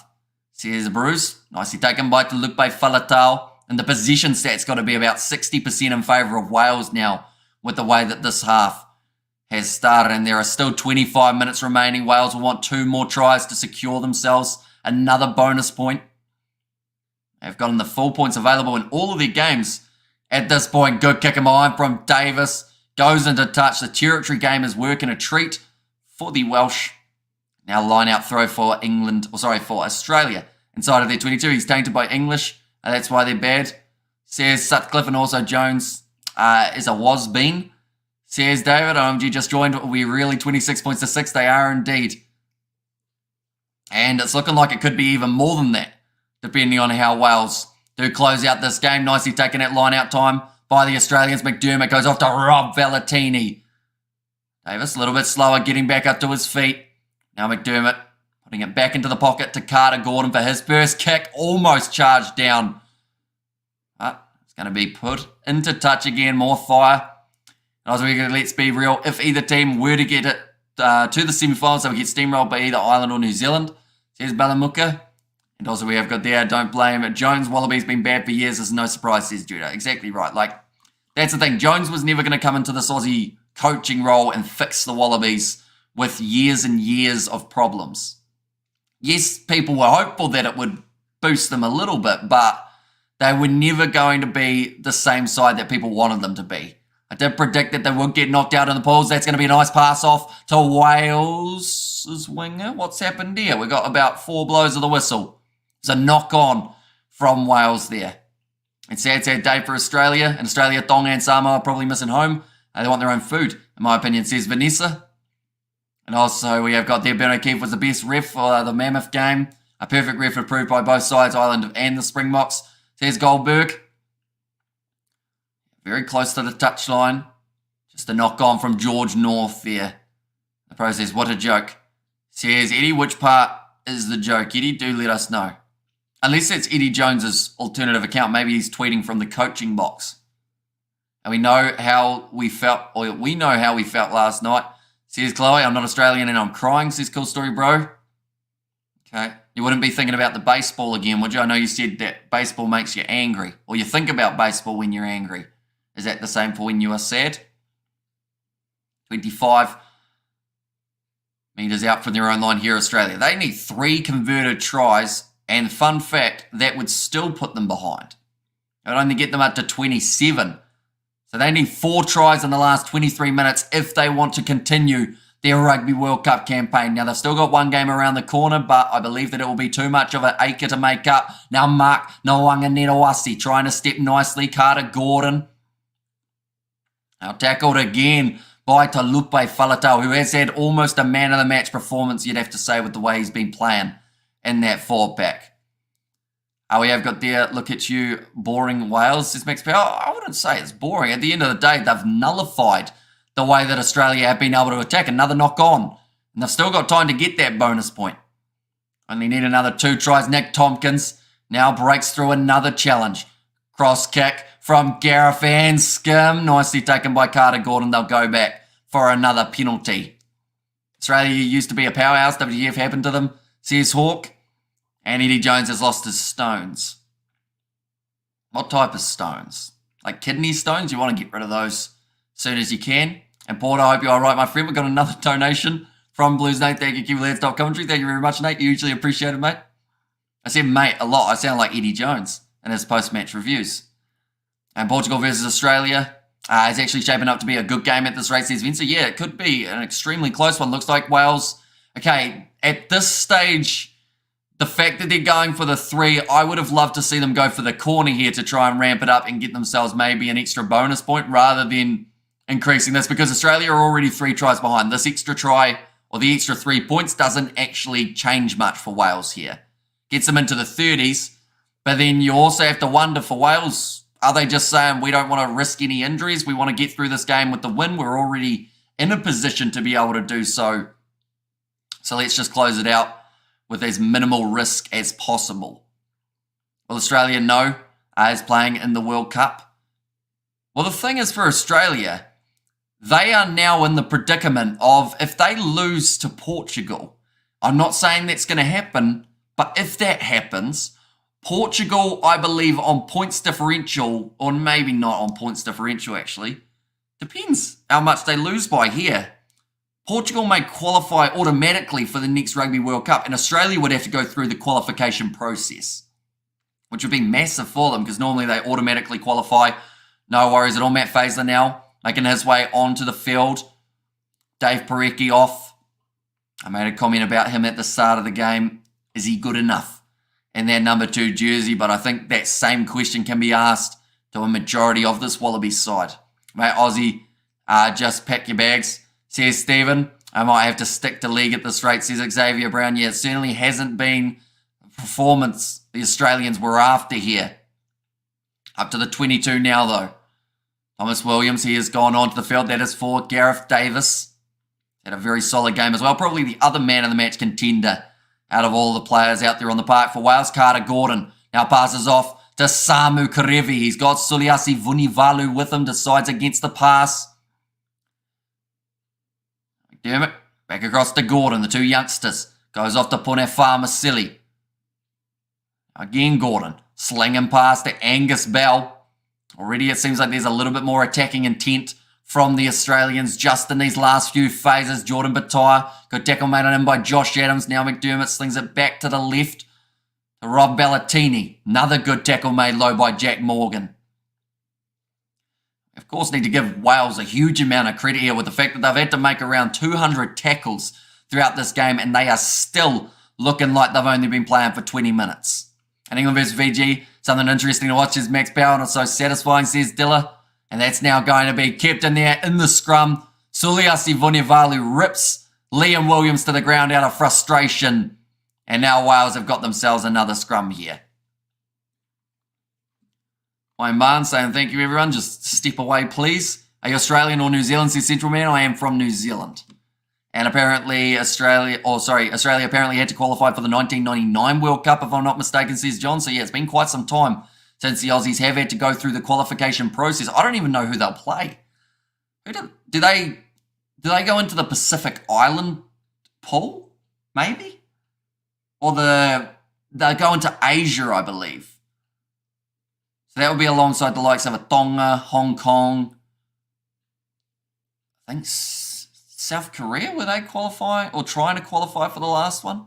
Can't wait to hear Eddie's excuses, says Farid. And we were talking about it before the game. Eddie, even though the Australians haven't been winning, he has brought more eyes to Australian rugby, which in this case probably isn't a good thing because everyone is seeing that they aren't in the greatest form. Fiji, definitely the strongest team of these two, says Stanley Treff. Semi-finals will be like watching Six Nations but in October, says Hawk. And call the Jets, Oz haven't lost to Portugal yet, says Maurice. True. And at the end of the day, as long as if Georgia beat Fiji, then I guess Fiji are in that same boat of possibly having to go through the qualification process. They bait hosting it next time. Would they not auto-qualify? Oh, yeah, they are. That's I guess, the saving grace for the Aussies. You are right there. Thank you very much. Yesterday. So, yeah, they wouldn't have to go through qualifications seeing as they are hosting, which is what the USA are hoping for in 2031. That's a brilliant kick there from Mark Ngawanganitawasi. The slight problem is he stepped outside of his own 22, put it out on the full inside of the Welsh 22, and now it's going to be going right back to where it was kicked from, which is only 20 metres out from the line. Another mistake. New Zealand rugby is also slowly dying. My local school with 1,000 students can field, or can't field a rugby team, I assume that is from John. Yeah, unfortunately in New Zealand, schoolboy rugby is going, in terms of the numbers, downwards as well. Now Faletau taking that one nicely. Goes off to Thomas Williams. Short ball to Tompkins. Bounces free. And another knock on, this time from Wales scrumpy for the Aussies. Fantastic commentary from Hamish again. Says Ruth. And Australia should have made Jones manager after this World Cup, says Tony Lip. And Quade Cooper overrated, says Dave Harvey. An awful result for Australia. Eddie Jones left quite a bit of experience at home. They've been wobbling for years, but Eddie is not the right fit, says Underdog. And can't wait to hear what Eddie Jones has to say in the post-game interview, says Tyrone. He's probably going to say he's looking forward to his ventures with the Japanese side, seeing as he's done the CVs, done the interview for that job. Only 15 minutes remaining in this game. I'd like to see an Australian try at least. You know, we've seen one or two good runs in that first half. Other than that, it's been a real lack of intent from the Australians. So Fiji win. Then they out in the quarterfinals. There's the new age. Although even making it to the quarterfinals for Fiji will be massive for them. It's gone down the front row now. Going Rob Ballatini, off passing to the right-hand side, Carter Gordon off to Mark Ngawanganitawasi. They've done well to really stop him from finding his momentum. Risky offload, didn't need to do it. Throws the ball into touch. Wales with another line out. They're just hitting and hoping at the moment, the Aussies. Does go out. It's hard to believe the scoreline is this bad, says Yvonne.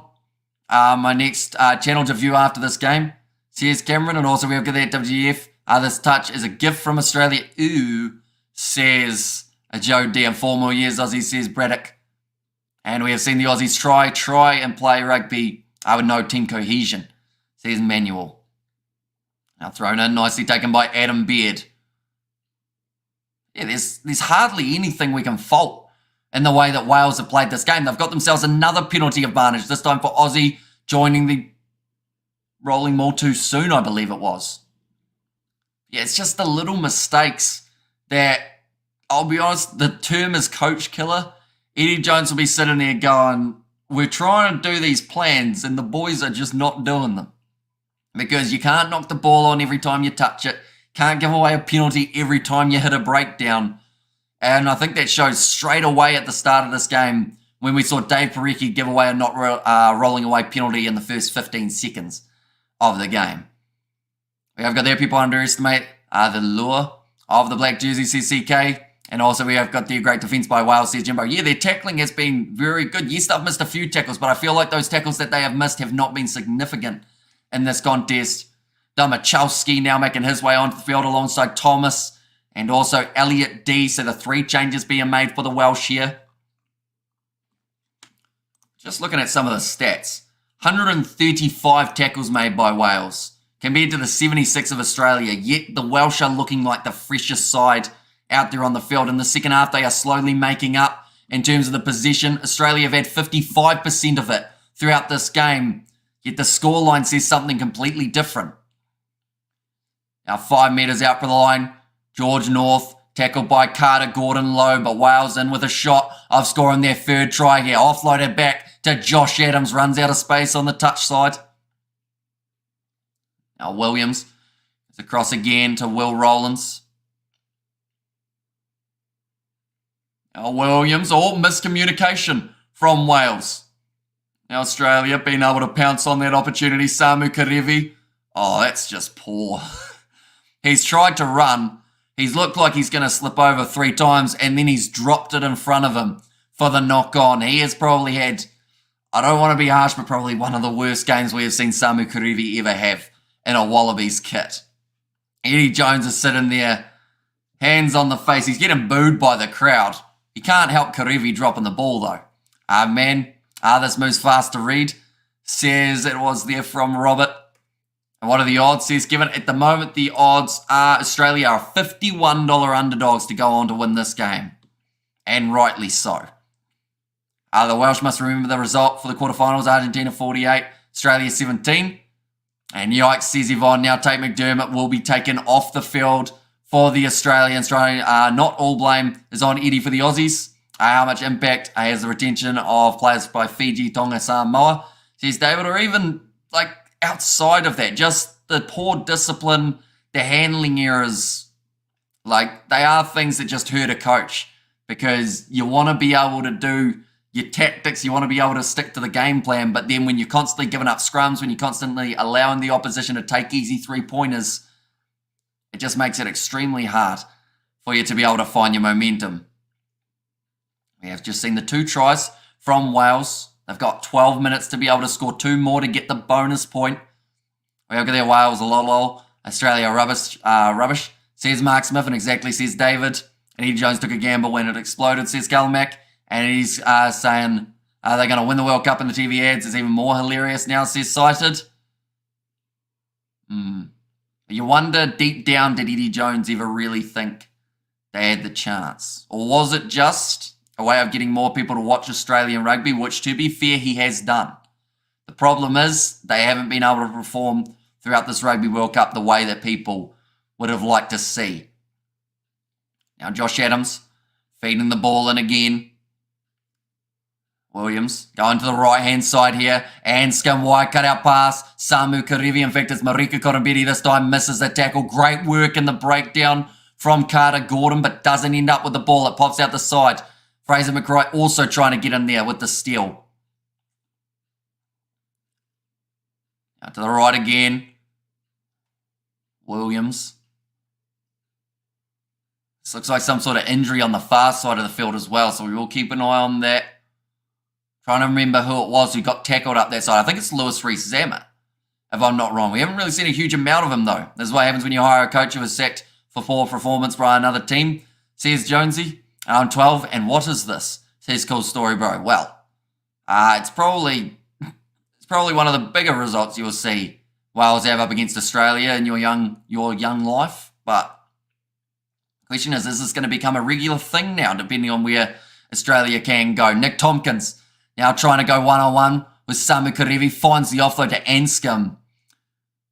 Sounds rough to say, but it's men against boys at the moment out there on the field. Thomas Williams goes to the short side. The men still need 2 more tries, though, to walk away with the bonus point. That is where, I guess, those real bragging rights will come from. It's been a dominant performance so far, but to put the icing on the cake, to walk away with 5, I'm sure they'll be very happy with that. Where's Hoops and Coops? Hoops is doing the commentary. Coops is ignoring Eddie Jones's calls because he left him out of the squad. Maybe Quade Cooper knew what he was thinking. Now drop kick from the Welsh. And it is... it's gone over. The drop kick from Wales. Just adding a little bit more there. 35 points to 6. Is that a message to England saying we could see you in the semi-final? Look at this one. Anscombe man of the match. Says Joe Burrow. We've got to remember, Dan Biggar was injured in the early stages of the game. And for Anscombe to come on the way that he has and be able to perform the way that he did without even realising he was going to be getting about 70 minutes. Looks like Rowland's also making his way off the field. Almost kicked out on the full by the Australians again, but it's knocked on by Suliasi Vunivalu. This game in the second half, we've spent more times with scrums than we have in open play. And every time it's because Australia have dropped the ball.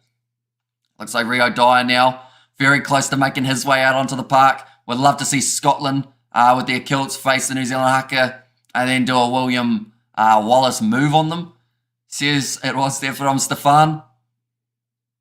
And also, Lewis Rees-Zammit. It was a little bit of an injury for him. Looks like the left knee or something in the left leg.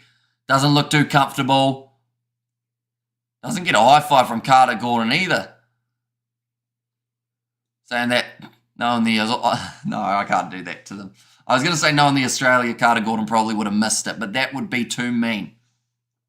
That man's got the same haircut as Lewis Rees-Zammit, the part.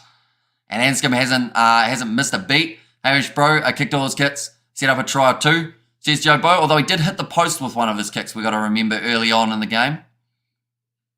So he's either, did he miss one or did he miss the first? Actually, he missed the first attempt too, I think. So he's missed 2, but other than that, he's gone very well, Gareth Anscombe, in this game. So yeah, he's probably up there. I think it's between him, Talupe Faletau, and Gareth Davis as the 3 men for the man of the match for Wales.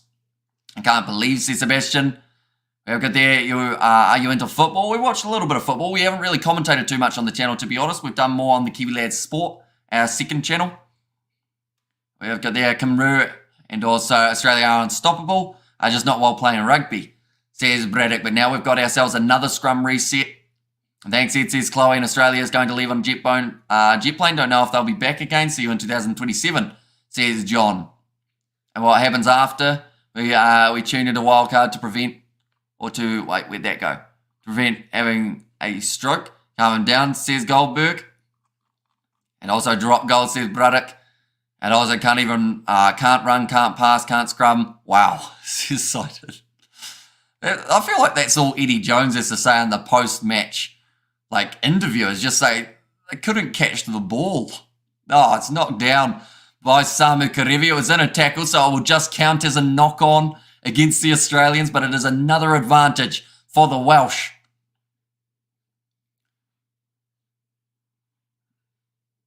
Now 7.5 minutes remaining. Rolled back here from Thomas Williams. And someone call the ambulance, says Mose. Put up high, Rio Dyer chasing after it. Suliasi Vunivalu. Fun fact, he dropped the ball. Now another advantage for the Welsh, but they will go right back for the original penalty in favour. Oh, it's actually turned into a deliberate knockdown from Samu Kerevi rather than just being the knock-on.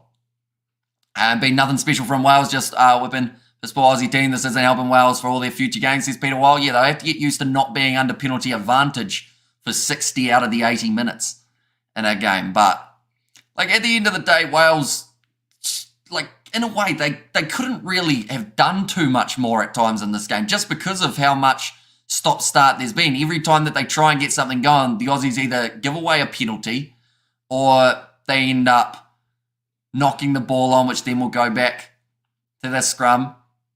And they must get rid of Eddie Jones, says Ibrahim. And Wallabies need Chuck Norris now, says Mosse. And how many minutes left, Hamish, please? There are 6.5 minutes remaining. Someone's chucked an extra ball on the field. Ref caught that one. Take notes, Australia. Now, Elliot D. 43 metres out. Oh, it's a penalty to the Australians. As Aussie paying for the prosecution of Israel Folau, says Bobo, I think it would have taken a lot more than Israel Folau to fix the Aussies here. A British referee for a Wales game, what a joke, says Christian. Although his refereeing's been pretty strong, I would say Wayne Barnes, he hasn't had a bad game at all. He can't really be blamed for Australia dropping the ball 15 times. Unless he did put butter on the ball, but I doubt he would have needed to, with the way the Aussies have held it. Now, it's a high tackle against Nick Tompkins. Penalty advantage to the Asi Vunivalu. Gets back up to his feet, tries to go again, gets up, goes again. He's like what goes up and down, up and down, up and down? Don't answer that question. Now, Carter Gordon going off to Matt Phillip. A little bit of crossing, so obstruction from the Aussies, so they will go back for another penalty. And we've got Eddie Jones get up slowly and sneak off to the shed and end it all. Says Spiderbeck, and I'm not searching if it exists on YouTube. Try searching those, says Stefan. It's kicked dead by the Australians when they had the penalty. It's almost, it's terrible, but it's comedic at the same time. The fact that there's a song by Kevin Bloody Wilson. Some of you may know it. It's a song that goes, I've had an absolute of a day. And the next line is everything that could go did go wrong. And for the Aussies, that is literally the summary of this performance. The Australian fans are leaving 75 minutes in. They know that there's nothing good coming in the last 5 or so. At least the Aussies can get some rest on the plane, says Ray. And also we've got there, yes, Hamish. That's what I mean. Poor Wales had no opportunity to try different set plays. Very few 9 and 10 advances, says Peter Wild. And also, it's not pronounced Cymru, not Cymru, says TK Media. And also, Aussies walking out, says Stefan, or Stephen it was. In fact, and it must be hurting, says Joe. What a weird Rugby World Cup. Rugby has changed, says that guy Jensen. Now, they have been told to use it. Thomas Williams goes off to the left-hand side. 4 minutes remaining for Wales to try and secure themselves that bonus point for 4 or more tries. Rio Dyer gives the ball away. Nick White kicks it into touch 2 meters in front of him on the halfway line. What? Now it's going to be a line out for Wales because he kicked it straight into touch. And damn, Eddie Jones must be furious, says Flanders. And also Wales and Aussie fans going home, says Kevin. They've just said this will be the biggest losing margin for the Wallabies. The biggest before this was England versus Australia. 40 points to 16. They haven't even looked like scoring throughout the second 40 minutes of the game. Another advantage against Australia for closing the gap. And that is going to be another penalty to Wales once more.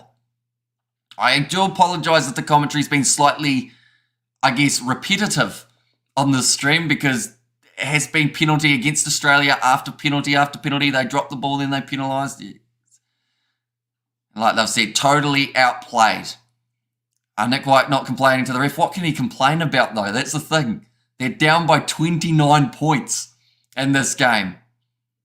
And so I feel sorry for the Australian fans. Must be devastating, says Stalberger. And also, if Wales underestimates Argentina in the quarterfinals, Wales will be eliminated. But I think the same can be said about Argentina underestimating the Welsh.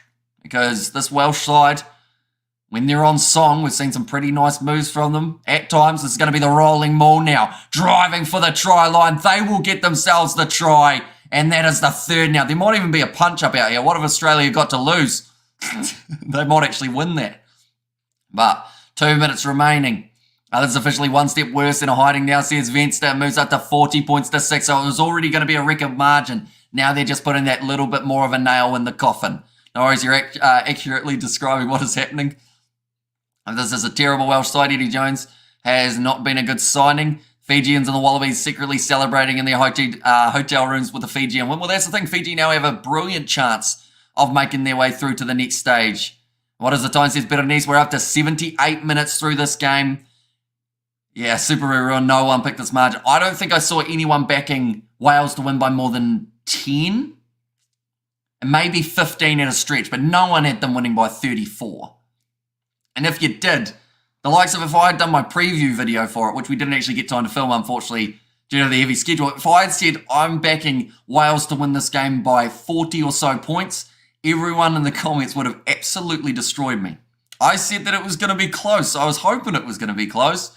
Gareth Davis hits the post. It's not going to change the result, though. Still 40 points to 6.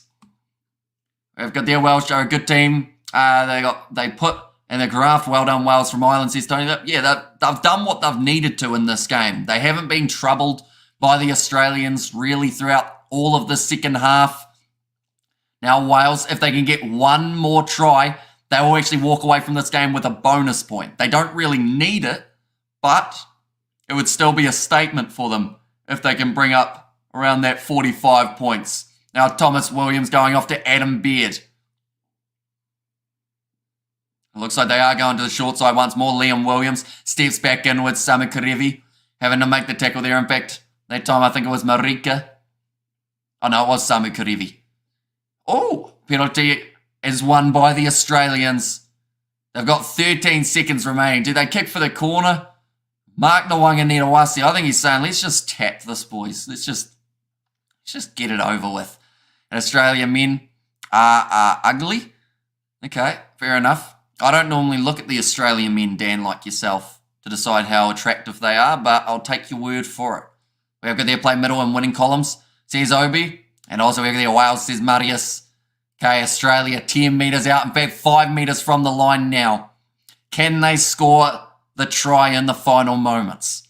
It's thrown in. Nicely taken off the back end. Nick White, flat ball to Suliasi Vunivalu. Whitey roll over like that. He's going to be held up. That is the end of the game, ladies and gentlemen. History is made for the Welsh as this is their largest winning margin over the Australians in a World Cup, and it is the biggest defeat margin for Australia ever since they started in Rugby World Cup competitions. Wales, says Circuits, and RP Australia, says Thomas there, and they think it's over.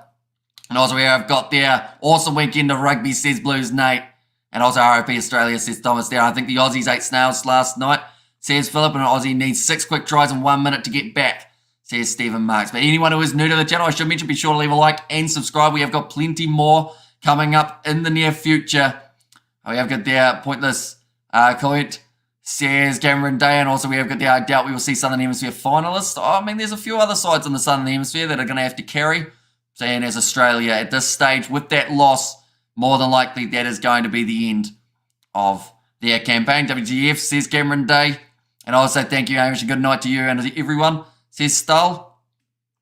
And also why they pick a declining coach, says Chuck T. And also hell of a winner listening from work in New Zealand. Well done, Wales, says Helen. Absolute of a day, Kevin B. Wilson. And Wales in the All Blacks, says David. And South African fans know how Australia feels, says Brandon. And this is a new Welsh team. God knows they'll be like, or what they'll be like at the new World Cup. Jeez, the chat is going very quick at the moment. I am trying my best to read messages, although they are just going straight up afterwards. I wasn't commentary, says Philip. Thank you very much. And also we have got their way up into Australia, says Wesley.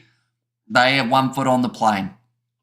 They didn't turn up. It was a game that they needed to turn up, and they weren't able to do that. So instead now they walk away with the loss, and the Welsh get themselves a monumental victory. Sleep perfectly, Hamish. Was there from, where did that go? From Neville. Thank you very much, mate. You have done a fantastic commentary, and greetings from South Africa, says Stefel. And also night Hamish off to get Pisco Wales, says David. And thank you once again, Hamish, for your work. And so the Wallabies are out, or any chance of them. They can still technically go through, but Fiji, I believe, would have to lose one of their games between Georgia and Portugal, as well as that points differential decreasing quite a bit. The big thing here is Australia's points differential now has taken a huge bump. They won't walk away from this game with more points. Looks like Dan Bigger is pick. He's keeping his arm right next to his body, so hopefully nothing too serious there, although I think we've seen that Anscombe has got more than enough ability of being able to step up if they do end up needing him. We have got there Cheers, Hamish. Another great one, says Jimbo. Thank you.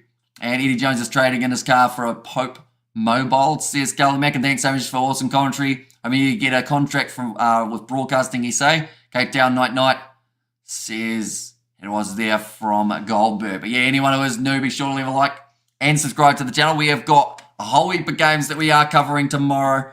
Or not tomorrow, sorry, next weekend. These are the matches that we've got to look forward to. Uruguay versus Namibia. That is going to be a 4:45 a.m. kickoff on the Thursday morning here in New Zealand. Japan versus Samoa. That will be an important game taking place in Pool D as the race to find out who faces Wales now continues. Italy versus New Zealand. Argentina versus Chile, the South American battle. In that case, Fiji versus Georgia, Scotland versus Romania, that's Australia, taking on the Portuguese. That game's going to be close. I'll be honest, it could go either way between those two teams. And South Africa versus Tonga, the last game of the weekend that has taken place next week. We will be covering every single game on the channel for this Rugby World Cup, ladies and gentlemen. So we've got plenty more just around the corner. Get some vacation sleep, Hamish. Great job.